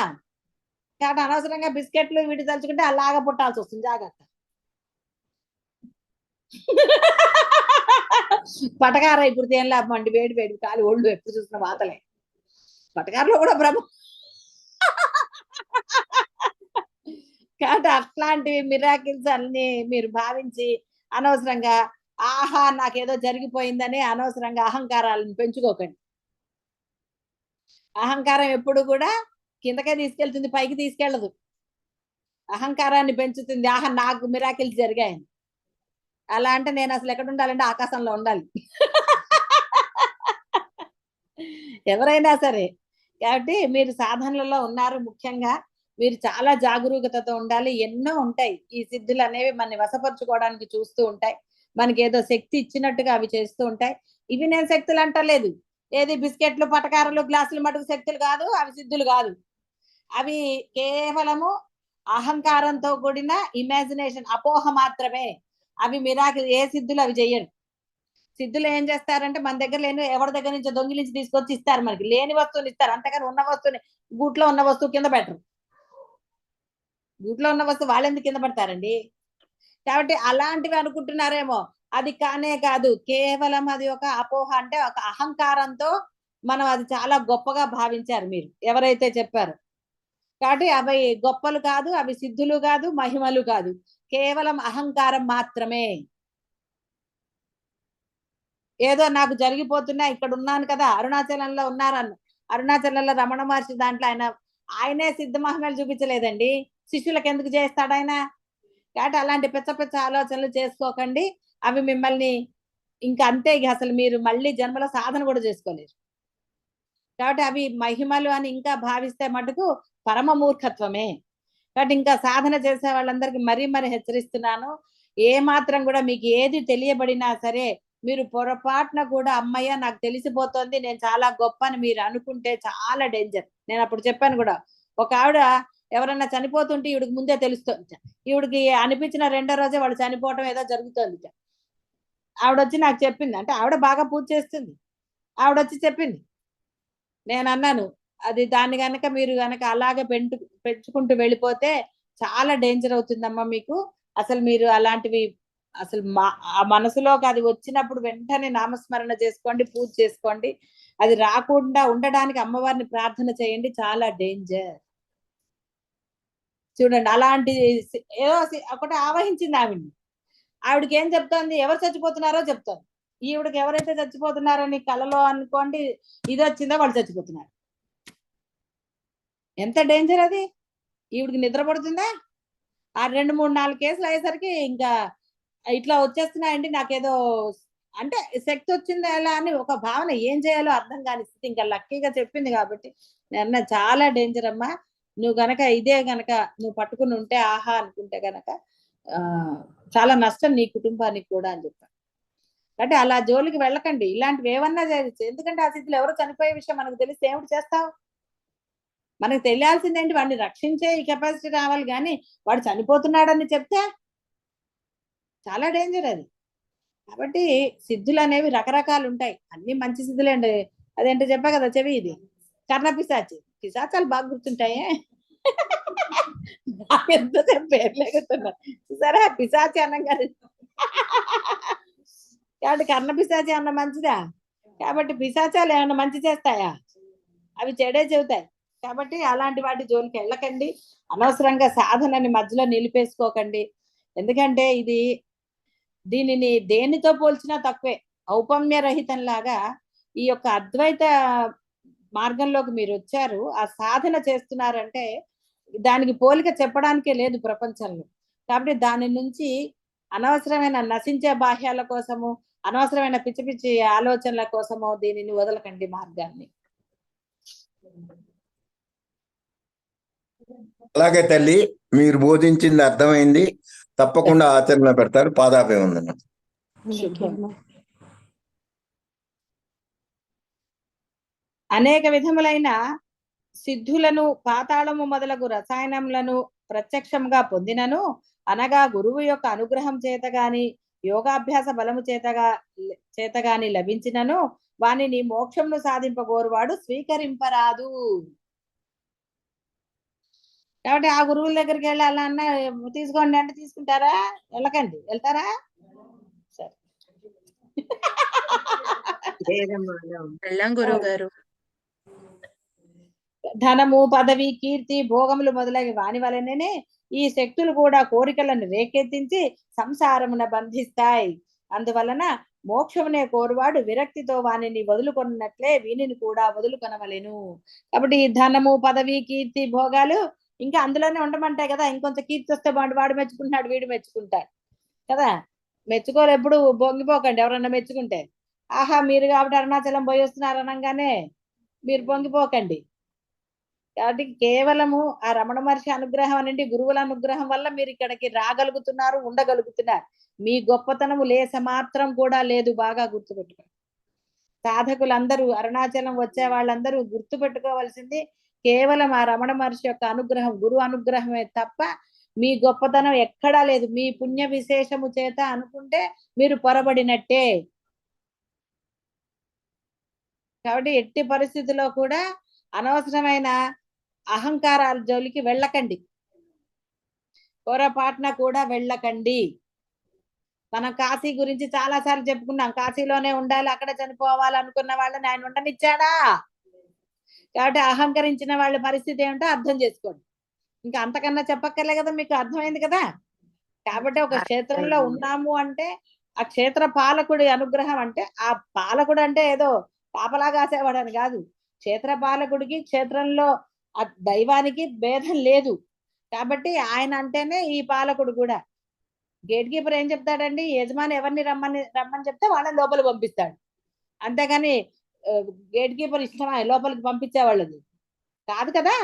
యజమాని చెప్తాడు ఫలానా వాళ్ళని లోపలికి పంపి, వాళ్ళని రానివ్వు, వాళ్ళకి అవకాశం అని యజమాని చెప్తే వాళ్ళని రాణిస్తాడు, లేదా ఎందుకు రాణిస్తాడు? కాబట్టి ఇక్కడ మన గొప్పతనమనో మన పూర్వజన్మలో మీరేంటో మీకు తెలుసా? కానీ అహంకరించకండి. అందుకని ఇక్కడ ఉంటున్నాము లేకపోతే ఏదో చేస్తున్నాము, ఆహా మీరే గురువుకి సేవలు చేయగలుగుతున్నారు అని ఎవరైనా మిమ్మల్ని అన్నారు అనుకోండి, వెంటనే అది గురువు అనుగ్రహం అండి, మాదేమీ లేదు అని మీరు ఎప్పుడైతే దానిని మీ క్రెడిట్ కాకుండా తీసుకుంటారో, క్రెడిట్ కష్టం కదండి. వడ్డీ కూడా పడుతుంది క్రెడిట్ కి, చూసుకోండి. క్రెడిట్ కార్డ్స్ గురించి తెలుసు కదా. కాబట్టి వాటికి వడ్డీ కూడా పడుతుంది. మళ్ళీ వడ్డీ ఎక్కడ కడతారండి అసలే లేకపోతే. కాబట్టి అలాంటి జోలికి వెళ్ళకండి. కేవలం గురువు అనుగ్రహం అని చెప్పండి. మీరు గురువు అని నన్ను అనుకున్నా, రమణ మహర్షిని అనుకున్నా, బ్రహ్మని అనుకున్నా నాకేం బాధలేదు. గురువు అనుగ్రహం అన్నారు అనుకోండి, గొడవ లేదుగా. కాబట్టి మీరు ఎవరి పేరు చెప్పినా నాకు నష్టం. రమణ మహర్షి అనుగ్రహంతో వచ్చానన్నా హ్యాపీనే నాకు. అంటే కాస్త డిగ్నిఫైడ్ గా ఉంటుందని రమణ మహర్షి అని చెప్పి అది. కాబట్టి అక్కడ అంటే ఆలోచన ఎప్పుడు కూడా ఉన్నతంగా ఉండాలి తప్ప అలా చెప్పేస్తే ఊరు పేరు లేదు, మా గురువు గారి పేరు చెప్తే వాళ్ళకి తెలియదు కాబట్టి రమణ మహర్షి తెలుసు కాబట్టి రమణ మహర్షి పేరు చెప్ ఈ భావన వల్ల గురువుకి నష్టం జరగదు. భావన వచ్చిన వాళ్ళని నిన్ను మార్గంలోంచి వెనక్కి తీసుకెళ్ళిపోతుంది. నిన్ను ఎవరు చేపట్టి తీసుకెళ్తున్నారో, తల్లి చేపడుతుంటే తల్లి చెయ్యి విదిలించుకొని వెళ్ళిపోయేవాడిని ఏమంటారు? కాబట్టి అలా ఎప్పుడు కూడా అంటే అలాంటి భావనలు మటుకు ఉంచుకోకండి దయచేసి. ఎందుకంటే అది మిమ్మల్ని అనవసరంగా మార్గంలోంచి తీసుకెళ్ళిపోతుంది, పక్కకు తీసుకెళ్ళిపోతుంది. మనసులో ఉన్న లేసమాత్ర భావన చెప్పినప్పుడు మరి గురువు పట్లనే మనం కనుక వేరే భావంతో ఉంటే కష్టం కదా. కాబట్టి అలాంటివి ఎప్పుడు చేసుకోకండి, మనసులో ఉంచుకోకండి. మీరు డైరెక్ట్ గా బ్రహ్మమన్నా నాకేం నష్టం లేదు, రమణ మహర్షి చెప్పిన అనవసరం లేదు. కానీ భావనతో చెప్పడం దోషం. బాగా గుర్తు. భావన లేకుండా భావరహితులుగా ఉండండి చాలు. కాబట్టి మోక్షమును కోరువాడు విరక్తితో అన్నిటినీ వదులుకోవాలి. కాబట్టి బాధలు ఇవి అన్ని ఇక్కడ అన్ని వదులుకోవాలి అంటే విరక్తితో అంటే ఇక్కడ అది కూడా వస్తుంది మనకి. అది కూడా బాగా గుర్తుపెట్టుకోండి. పిల్లలు ఉన్న వాళ్ళైనా సరే పిల్లల వల్ల బాధ కలగచ్చు మనకి, మన వల్ల పిల్లలకి బాధ కలగచ్చు, ఏదైనా జరగవచ్చు. ఇది ప్రపంచం. సంసారం అంటేనే దుఃఖముతో కూడి ఉన్నది. లేదా సంసారాన్ని దాటాలని ఎవరు కోరుకుంటారు? మోక్షాన్ని ఎందుకు కోరుకుంటారు? సంసారం అనగానే కేవలము తల్లి తండ్రి పిల్లలు మాత్రమే కాదు కదా, ప్రతి జీవి ఎవడి సంసారం వాడిది అనేసి ఉంటుంది. కాబట్టి మనం కనుక ఇక్కడ విఘ్నతతో మనము దేన్ని పట్టుకోవాలి? మనం పరమాత్మని ప్రార్థన చేసిన ఫలితం అనండి, దేనన్నా అనండి. ఒక గురువు లభించారు అంటే అద్వైత సిద్ధి కోసం మనకి గురువు లభించారు. అది బోధిస్తున్నప్పుడు మనము మన సమయాన్ని దాని యందు పెట్టుకోవాలి తప్ప అనవసరంగా మనం బాధపడుతూ సమయాన్ని వృధా చెయ్యరాదు. ఎందువల్ల అంటే ఇది కొన్ని కోట్ల మంది జనాల్లో మీకు లభించింది. ఆ పరమ అనుగ్రహాన్ని మీరు పోగొట్టుకోకండి. అమృతానికన్నా ఉత్తమమైనది, పరమశ్రేష్టమైనది, మళ్ళీ లంపటంలో పడకుండా ఉండే విధంగా ఇక్కడ ఇంకా సూక్ష్మం ఏమిటంటే, చెప్పాను మొన్న కూడా చెప్పాను, రుణం తీరిపోయే వరకు ఆ రుణము వాళ్ళతోటి మనకి పిల్లలతో కావచ్చు పెద్దలతో కావచ్చు. ఇక్కడ మనము పెద్దవాళ్ళు చాలా మంచి వాళ్ళు, చిన్నపిల్లలు అనడానికి లేదు.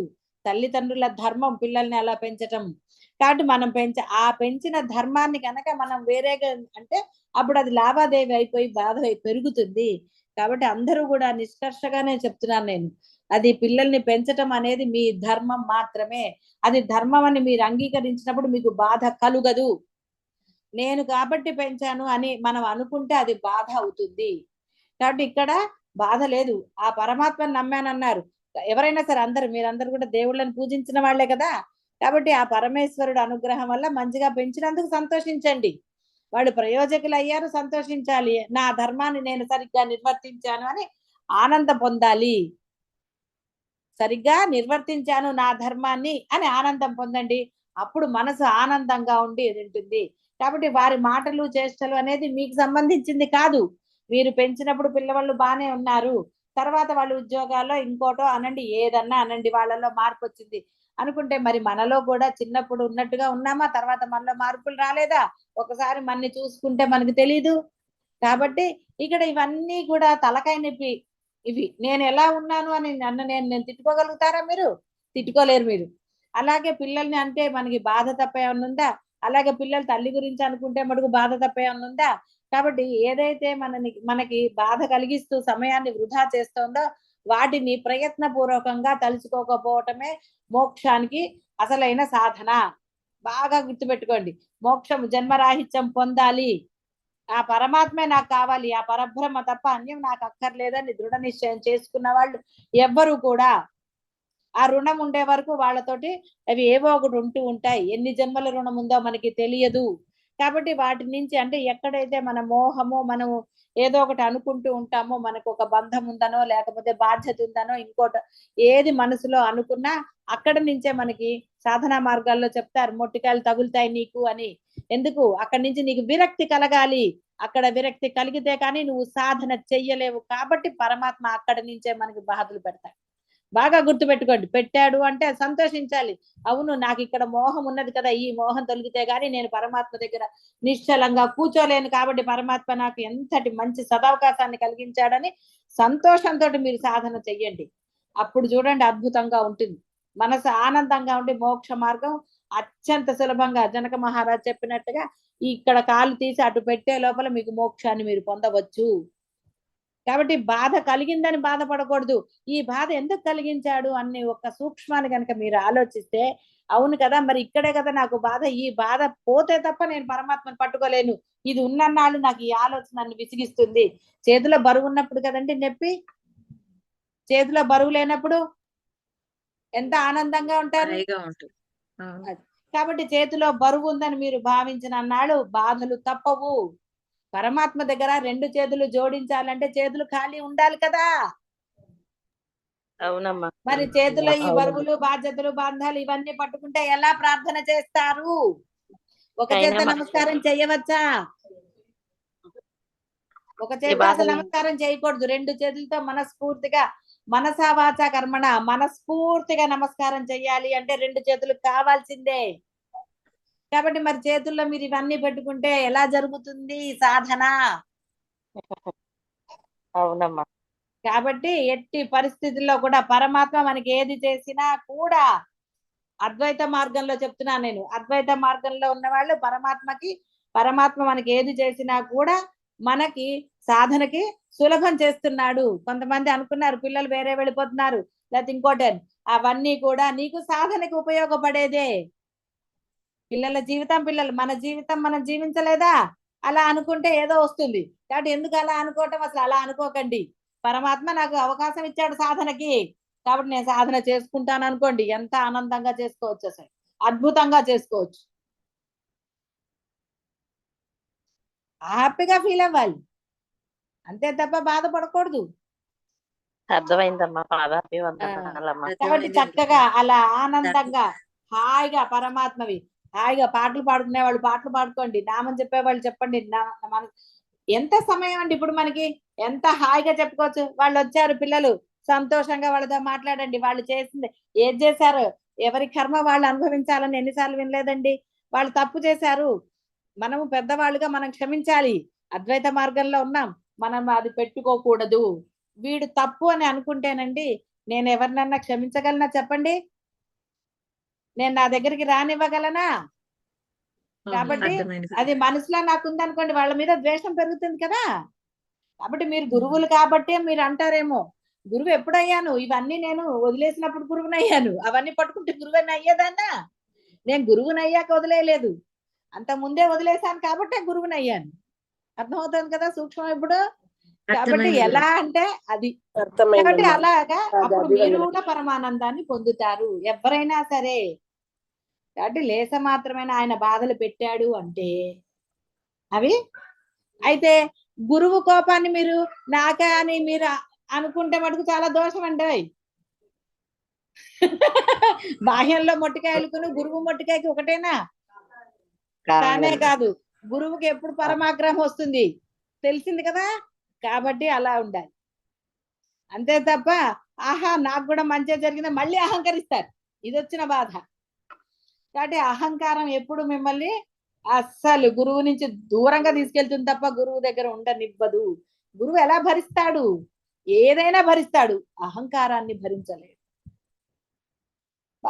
సరే, అర్థమైంది కదా. ఇప్పుడు సందర్భం వచ్చినప్పుడు చెప్పాలి కాబట్టి, ధనము పదవి కీర్తి భోగాలు, భోగములు అంటే సుఖాలే కదా, ఆనందాలు. కాబట్టి ఇప్పుడు ఆనందం అంటే అర్థమైంది కదా, పరబ్రహ్మకే తలుచుకున్న దానికన్నా ఇంకెక్కడుందంటే ఆనందం. అసలు ఒక పాట పాడితే ఎంత ఆనందం వినేవాళ్ళకు కూడా, బాగా పాడితే.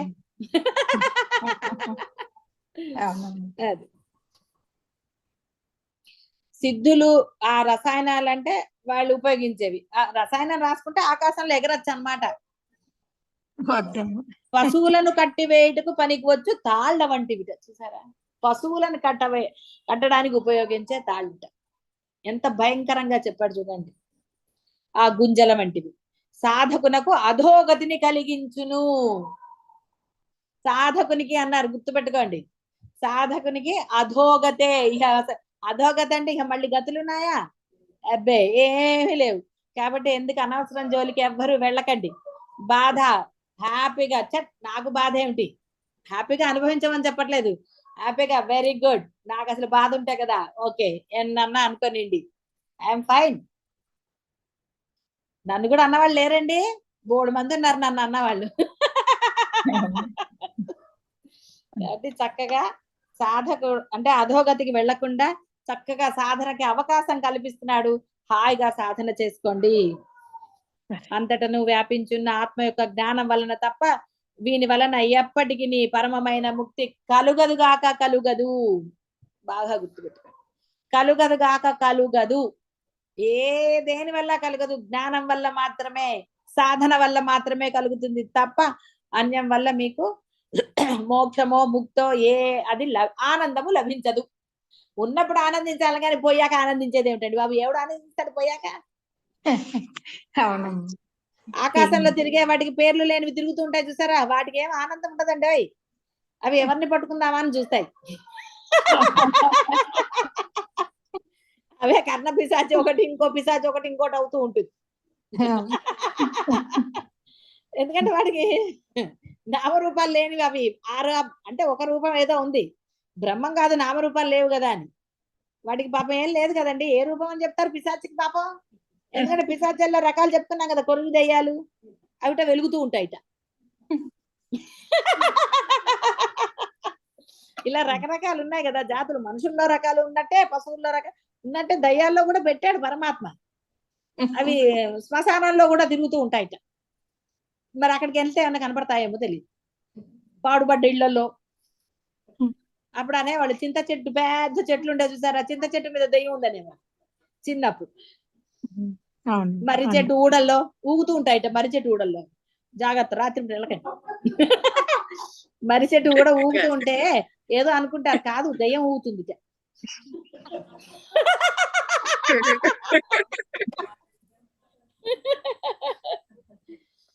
కాబట్టి జాగ్రత్త.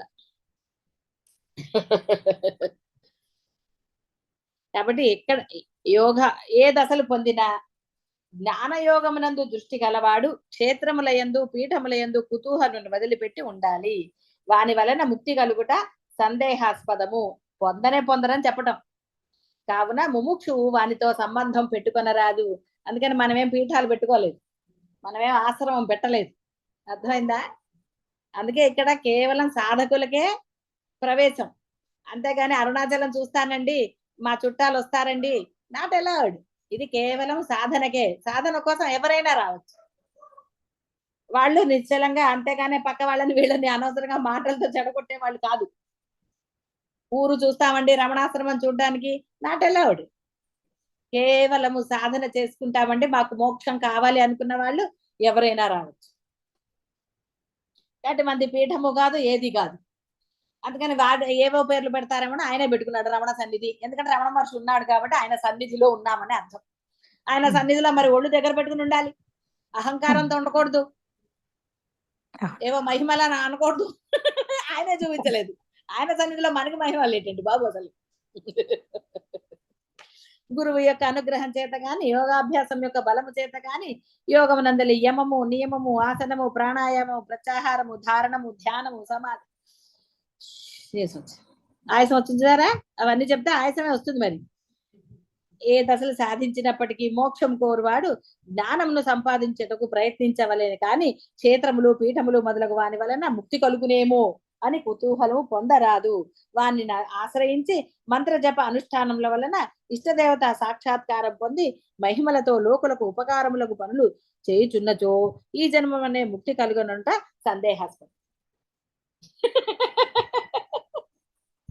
కాబట్టి అలాంటి పనులు ఏవో చేశారండి.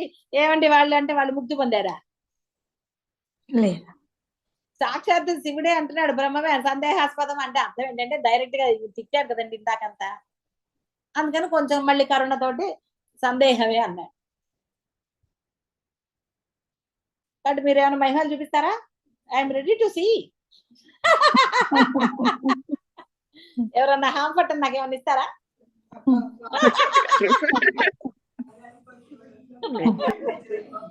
అయ్యో చూపించండి ఏమన్నా మహిమలు, నాకు అడిగినా చూపించరే. అలాంటివి ఉంటే కదమ్మా చూపించడానికి. ఉంటాయాను హామ్ పట్టని ఏమన్నా వస్తుందా చూద్దాం.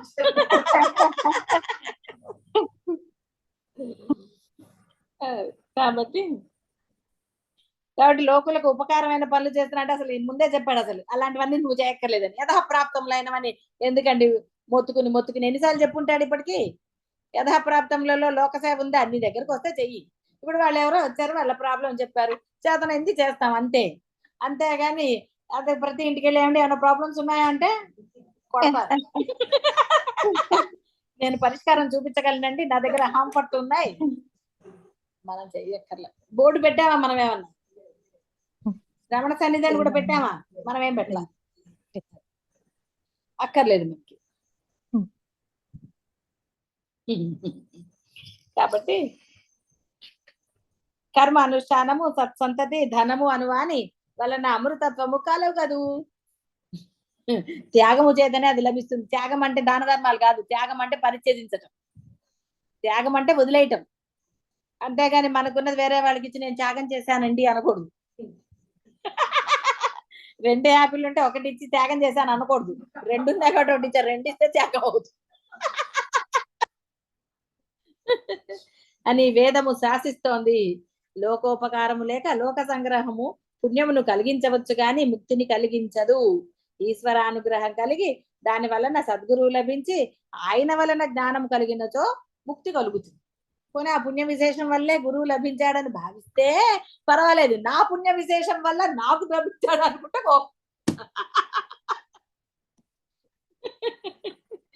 గురువు లభించడంతో నీ పుణ్యం నశించింది, అవునా కదా? పుణ్య విశేషం వల్ల అన్నప్పుడు మీ పుణ్యం ఉందా? ఇంకా లేదు. సద్గురువుని ఆశ్రయించాక ఇప్పుడు ఏమవుతుంది? మీ కర్మలు తొలగిస్తాడు ఆయన. ఈ జన్మలో నిర్ణయ కర్మలు, ముందు జన్మలు లేవు, ఇంకా వెనక జన్మలు అవి లేవు. మరి అవన్నీ ఎవరు తీయాలండి? పుణ్యపాపాలు లేకపోతేనే, ఏ కర్మ లేకపోతేనే ముక్తి. మరి అవన్నీ తీయద్దు. అవన్నీ తీయాలంటే అప్పుడప్పుడు 2 మొట్టకాయలు పడుతూ ఉంటాయి. గురువు వల్ల కాదు, భాగ్యం వల్ల కూడా పడుతూ ఉంటాయి. మరి అలా పడేటట్టు చేస్తే కదా కర్మలు పోతాయి. వాళ్ళతో రుణాలు తీరాలి అంటే ఎంతకని పాపం గురువు ఒక్కడే ఇంతమందిని ఏం తిడతాడండి పాపం కదా? అందరినీ తిట్టలేడు కదా. ఏదో అవసరం సందర్భానుసారం కొంతమందిని కోపడతాడు, ఆ క్షణమే కదా. అంతేగాని ఆ కోపాన్ని కంటిన్యూ చేశారా? అది తెలుసు కదా. కాబట్టి ఏం చేస్తారంటే ఎవరి పట్ల మీకు మోహాలు ఎక్కువ ఉన్నాయో, లేకపోతే ఎవరి పట్ల మీరు ఇంకా ఏదో తాపత్రయాలు ఏదో అన్నారో వాళ్ళ దగ్గర నుంచి 1 మొట్టికాయలు ఇస్తూ ఉంటాడు. కావాలని కాదండి, ఆ రుణం తీరడానికి, ఆ కర్మ మిమ్మల్ని బాధించకుండా ఉండడానికి. స్త్రీలు వ్రతాలంటే వామ్మో ఇప్పుడు ఇది కంప్లీట్ చేయకపోతే వచ్చే జన్మలో కూడా ఈయన మొగుడు వస్తాడేమో.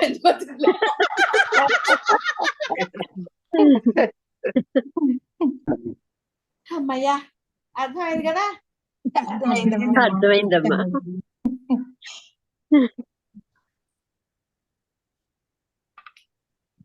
త్యాగము చేతనే లభిస్తుంది. త్యాగం అంటే తెలుసు కదా. కాబట్టి ఈశ్వరానుగ్రహం వల్ల సద్గురువు లభించి ఆయన వలన జ్ఞానం కలిగినచో ముక్తి కలుగుతుంది. కావున ముక్తిని కోరువాడు క్షేత్రములు పీఠములు మొదల వారిని ఆశ్రయించగా సద్గురువుని ఆశ్రయించి శ్రవణ మనన నిధిధ్యాసనం వలన జ్ఞానాన్ని సంపాదించుటకే ప్రయత్నించవలనని పరమేశ్వరుడు చెప్పారు.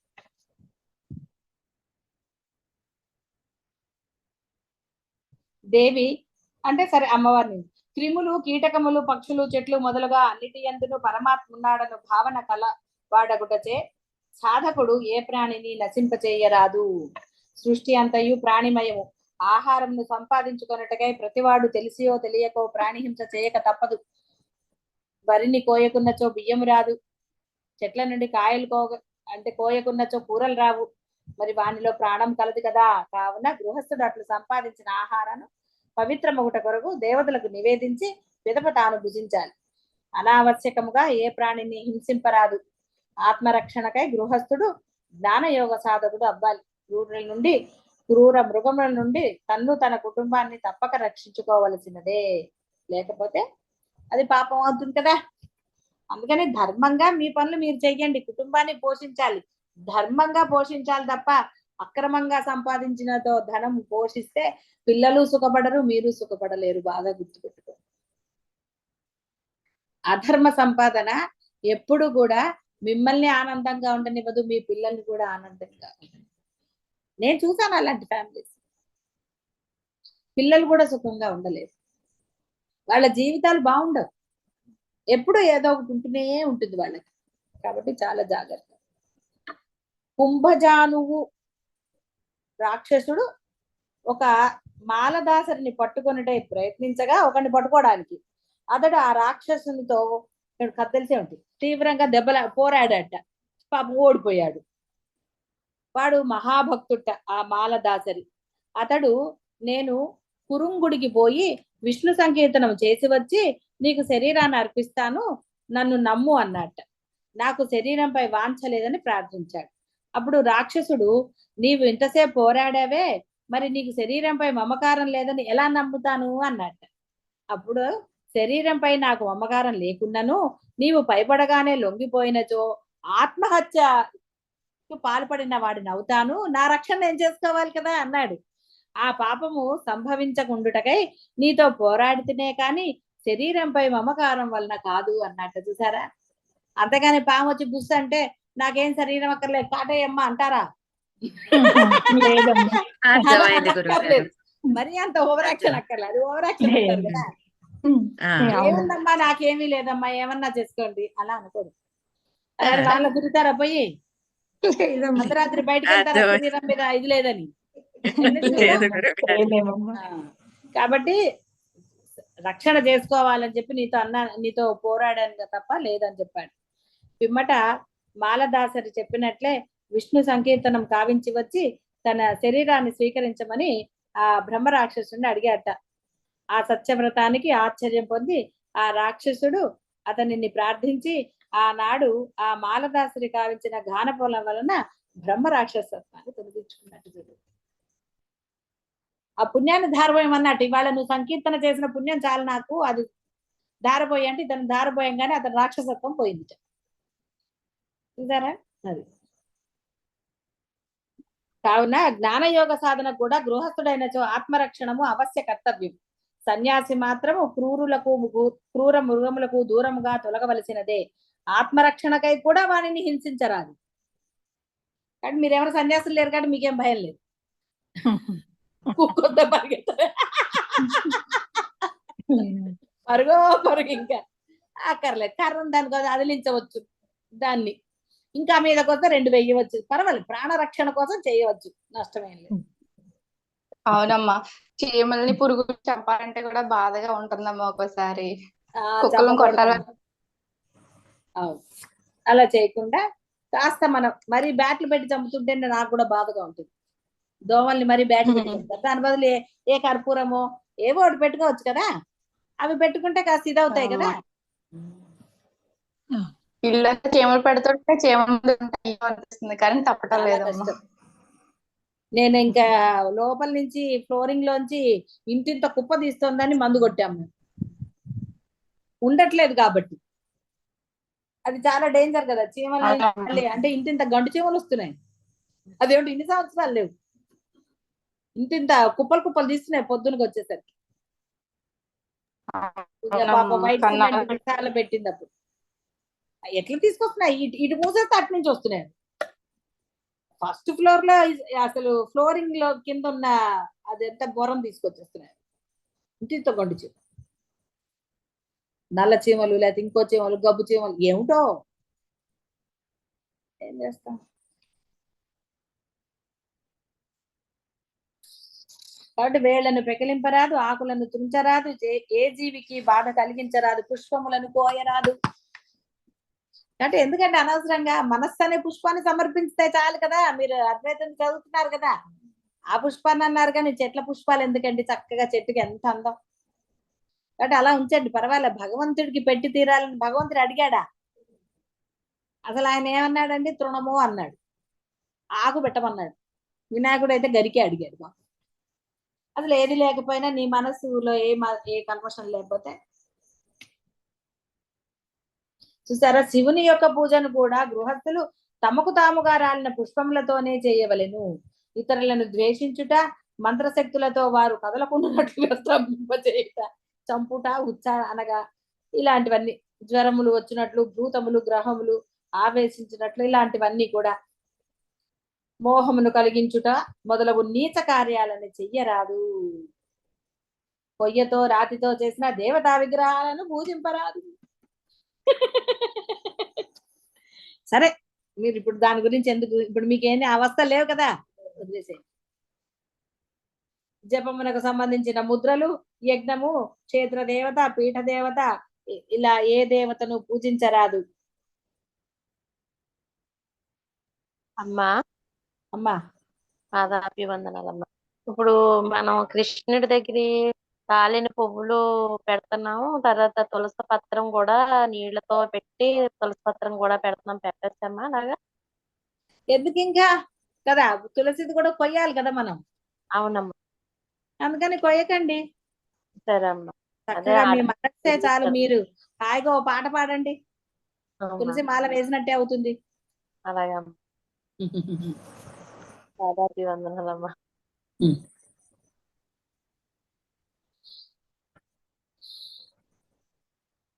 అగ్నుల కొరకు శాస్త్రంలో ఏర్పరిచిన పూజా విధానములను త్యజించి అంతటను వ్యాపించి ఉన్న జ్ఞానమాత్రమైన ఆత్మనే ఆశ్రయించాలి, అనగా ధ్యానించాలి, సాధన చెయ్యాలి. చాలు కదా, ఇంత క్లియర్ గా వచ్చింది కదా. ఏమైనా సందేహాలు ఉన్నాయి ఇంకా? అగ్నుల కొరకు అంటే అజ్ఞాని, వాడికి మరి ఏవో కోరికలు ఉంటాయి కదా. అజ్ఞానం అంటే ఏంటి? కోరికలే, ఏదో చెయ్యాలని. కొరకు శాస్త్రంలో ఏర్పరిచిన పూజా విధానములను త్యజించి అంతటను వ్యాపించి ఉన్న జ్ఞానమాత్రమైన ఆత్మనే ఆశ్రయించాలి, దానినే సాధన. ధ్యానించాలి అంటే సాధన చెయ్యాలి. అగ్నులకు చిత్తశుద్ధి కలుగుట కొరకే యజ్ఞ యాగాలు, జపాలు, ముద్రలు ఇవన్నీ కూడా, పీఠ దేవత ఇవన్నీ కూడా ఉన్నాయి, శాస్త్రంలో ఏర్పరిచాయి. జ్ఞాన యోగమును అవలంబించిన సాధకుడు చిత్తశుద్ధి కొరకైనను శ్రవణ మనన నిధ్యాసనములనే మాటి మాటికి చేయుచుండవలేను గాని పూజలు జపములు చేయరాదు. ఆత్మ జ్ఞానమును మననం చేసుకొనుచు దేవతలు తనకన్నా భిన్నముగా ఉన్నవారు అను సంస్కారం కూడా మనస్సునందు లేకుండాన్నట్లు చేసుకునాలి. అసలు ఉన్నదే అంతా బ్రహ్మం అంటే మళ్ళీ వీళ్ళు వేరే వాళ్ళు ఎక్కడి నుంచి వచ్చారు? వేరే వాళ్ళు లేరు కదా. బ్రహ్మమే లేడు అంటుంటే మళ్ళీ దేవతలు ఎక్కడి నుంచి వచ్చారు?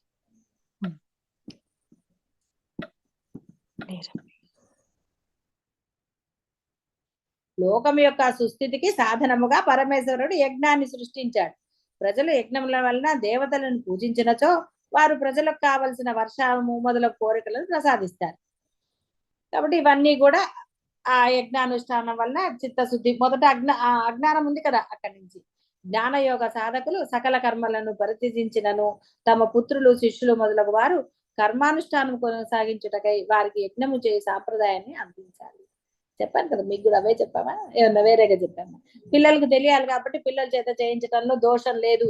నీల సంకల్పం ఉండకూడదు. పిల్లలతో చేయించినప్పుడు నీల సంకల్పం ఉండరాదు. వారికి నీ యొక్క ఆ అంటే వాళ్ళు ఈ మార్గంలో లేరు కాబట్టి వారికి ఇంటి పద్ధతులు అవి చెప్పవచ్చు. ఇంటికి ఆచారంగా ఉన్న నోములు వ్రతాలు వాళ్ళ చేత చేయించవచ్చు, దోషం లేదు. ఎందుకంటే వాళ్ళు అటు ఇటు కాకుండా పోతాడు. మళ్ళీ నువ్వు చేయట్లేదు కాబట్టి పిల్లలకు చెప్పకపోతే ఎట్లా? కాబట్టి పిల్లల్ని అది చేసుకోమనాలి. పెళ్ళైన పిల్లలతో మనకేం సంబంధం లేదండి. ఒట్టిగా వాళ్ళని చేసుకోమని చెప్పవచ్చు. నువ్వు ఎటు కాకుండా అవుతావు కాబట్టి చేసుకో, మీ ఇంటి ఆనవాయితీ. కాదు నేను నేను చేయను అంటే దండం పెట్టి ఊరుకో. అంతేగాని మీరేం కోపడక్కర్లే, ఎవరి జీవితం వాళ్ళు.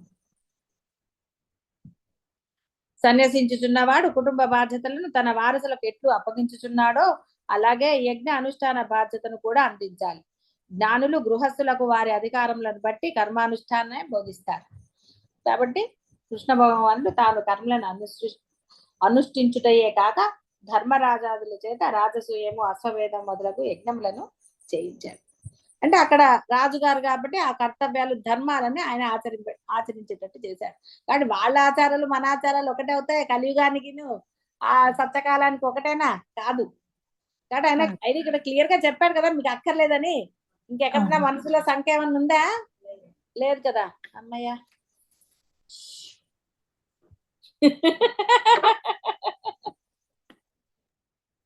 అమ్మా, మా మా ఇంటి దగ్గర పారిజాత పుష్పాలు ఉన్నాయమ్మా, రాళ్ళని పెట్టచ్చమ్మా మరి? పెట్టండి, రాళ్ళని తీసుకోవచ్చు అన్నాడుగా. అమ్మా రాళ్ళని పెడుతున్నాం. దాంతో పాటు ఏంటంటే వాటర్ తో ఈ తులసి కొమ్మ కూడా పెడుతున్నాం. అది పెట్టకూడదు అన్నారు కదా. ఇది అక్కర్లేదు. ఒట్టిగా రాలిన పుష్పాలు తీసుకెళ్లి పెట్టేయండి ఆయనకి, సరిపోతుంది. అలాగే అమ్మా. సరే అమ్మా, పాదాభివందనాలు.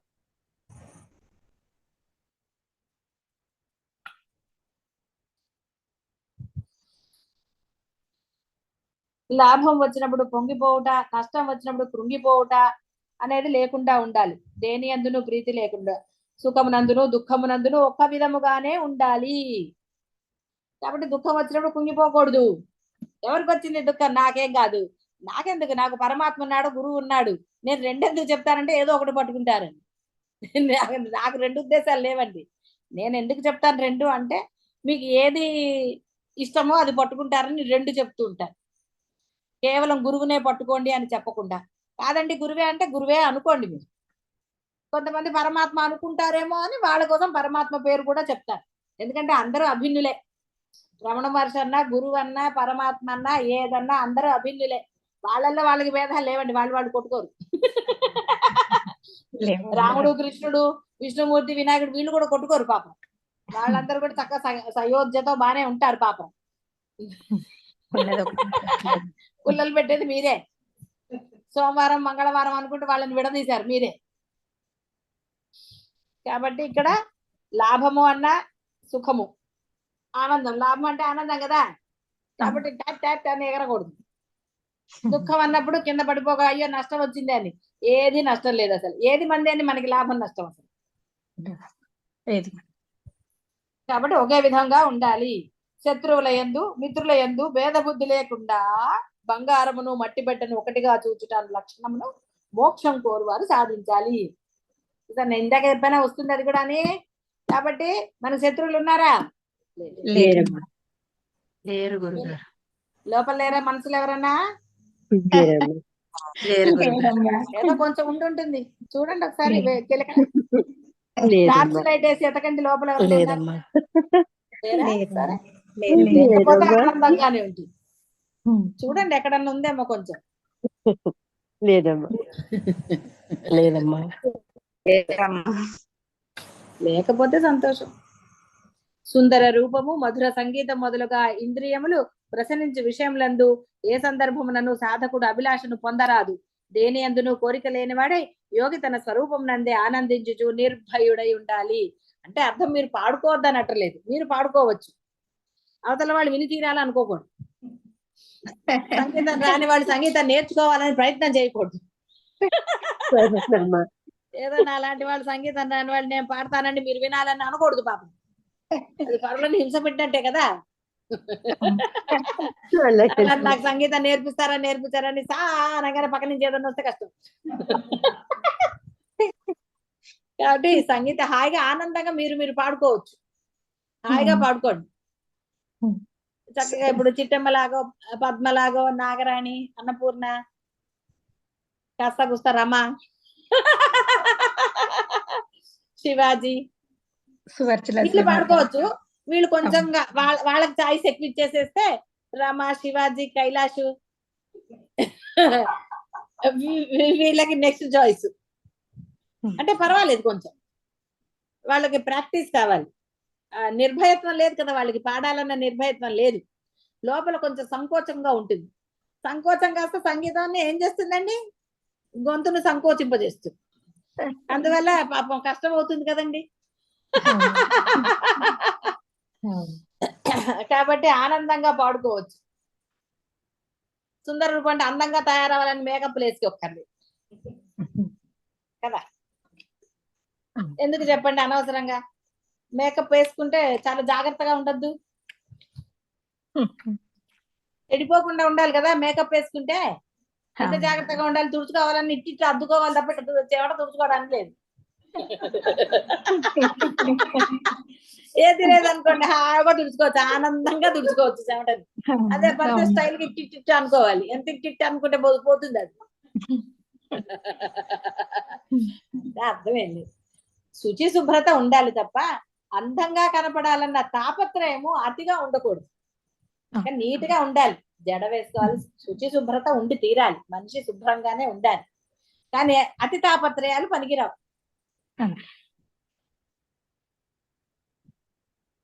నిర్భయుడై ఉంటాడు, అప్పుడు హాయిగా ఉంటాడు. ఎవరికి భయపడాలండి? ఇంట్లో ఎవరు లేదు, పాడుకోవచ్చు కదా, అప్పుడు నిర్భయంగా పాడుకోవచ్చు,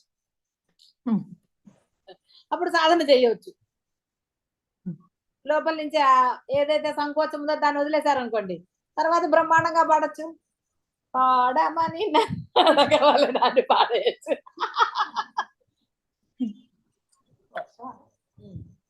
ఆత్మజ్ఞానమునకు ప్రధాన ఫలము అభయము అనగా వేని వలన ఎన్నడును భయమును పొందకుండా ఉంటారు, గుర్తుపెట్టుకోండి. కాబట్టి భయం ఉందండి అంటే అర్థం ఏంటి? సాధన చేయటం లేదు అని అర్థం. ఏడిస్తే అర్థం ఏంటి? సాధన చేయటం లేదు. అభయం లేనివాడు ఏడవాలండి. మీకు గురువు అభయం ఉందని మీరు అంటూ ఏడిస్తే ఏం లాభం? మా గురువు గారు ఉన్నారు అనగానే సరిపోయిందా? కాబట్టి ఏ నోటితో గురువు గారు ఉన్నారు అన్నారు, అదే నోటితో నేను ఆనందంగా ఉన్నాను అన్నారు. అంతేగాని భయం వేస్తోంది, ఏడుపు వస్తుందండి అనుకో. లేవమ్మా, అవేమి లేవమ్మా, ఏం లేదమ్మా. గ్రౌండ్ హాయిగా ఉన్నది.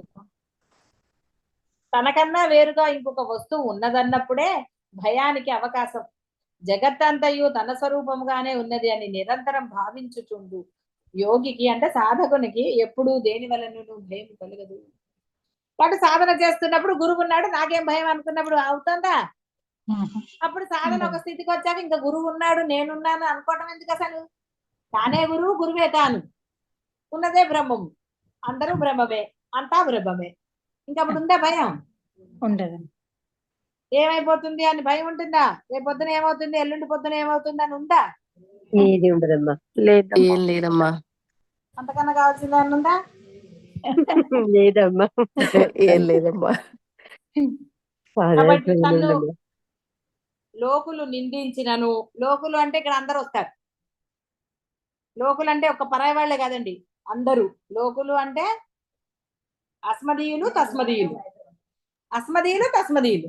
తెలియని వాడు కాదు కదా, ఇది అందరికీ తెలుసు కదా. అస్మదీయులు తస్మదీయులు ఎవరన్నా కూడా లోకులు నిందించినను పొగిడినను రెండిటిని లెక్క చెయ్యరాదు. సకల భూతం లేదు అనగా అన్నిటి ఎందు కూడా అంటే జంతువుల ఎందు కూడా సమదృష్టి, క్రూర జంతువుల ఎందు అన్ని పెంచుకోమని పులిని తెచ్చి ఏమంటే మీరే అన్నారు కదండి, క్రూర జంతువులు కూడా అన్నారు, కుక్కను పెంచుతున్నాను కదా అని పులిని కూడా తెచ్చుకున్నాను అనకండి. రక్షణ పొందండి, తలుపులు వేసుకోండి. అది పులి వచ్చింది అనుకోండి రోడ్డు మీదకి, మీరు తలుపేసి కూర్చోండి. అంతేకాని రామ్మ భోజనం పెడతా అనకండి, ఇంటికి అనుకోని అతిథి వచ్చిందని. మేమే భోజనం అవుతామమ్మా అట్లా.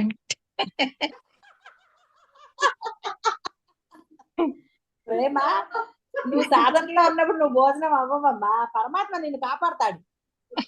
మరి ఎదురు వెళ్తే ఏం చేయలేం కదమ్మా. ఎదురెళ్ళినా అది పక్క నుంచి తోక ముడుచుకుని వెళ్ళిపోతుందిలే బ్రహ్మం అయితే. సాధనలో ఉన్నప్పుడు నీకేం అపాయం కలగదు. తన సుఖ దుఃఖములు ఎట్టివో ఇతర భూతముల యొక్క సుఖ దుఃఖములు కూడా అట్టివే అని భావించాలి. కాబట్టి ఇక్కడ భావించడం అంటే అర్థం ఏంటంటే కల్పించుకుని వాళ్ళ దగ్గరికి ఇచ్చేసేయటం అన్న కాదు. ఎవరి గోల వాళ్ళదండి. అందరికి ఒకటే ఆనందమా? ఒకరికి స్వీట్ ఇష్టం అని అందరికి స్వీట్ ఇష్టం ఉంటుందా? కొంతమంది కారం ఇష్టం, కొంతమందికి చేదు ఇష్టం, కొంతమంది కాకరకాయ తింటే ఆనందంగా ఉంటుంది. అందరికి ఉంటుందా? ఉండదు. ఏదో మందు తప్ప మింగుతారు తప్ప. చెప్పమ్మా. అమ్మ, నాకు ఈ రోజు ఒక దోషం జరిగిపోయిందమ్మా. అంటే ఒకళ్ళ గురించి ఒకళ్ళ దగ్గర చెప్పడం అనేది జరిగిందమ్మా. అది నా దోషాన్ని మన్నించు. శుభం తల్లి. అంతే, అదే కదా. ఈసారి నుంచి అలా చేసుకోకుండా జాగ్రత్తగా ఉండు తల్లి. శుభం తల్లి. అలాగే.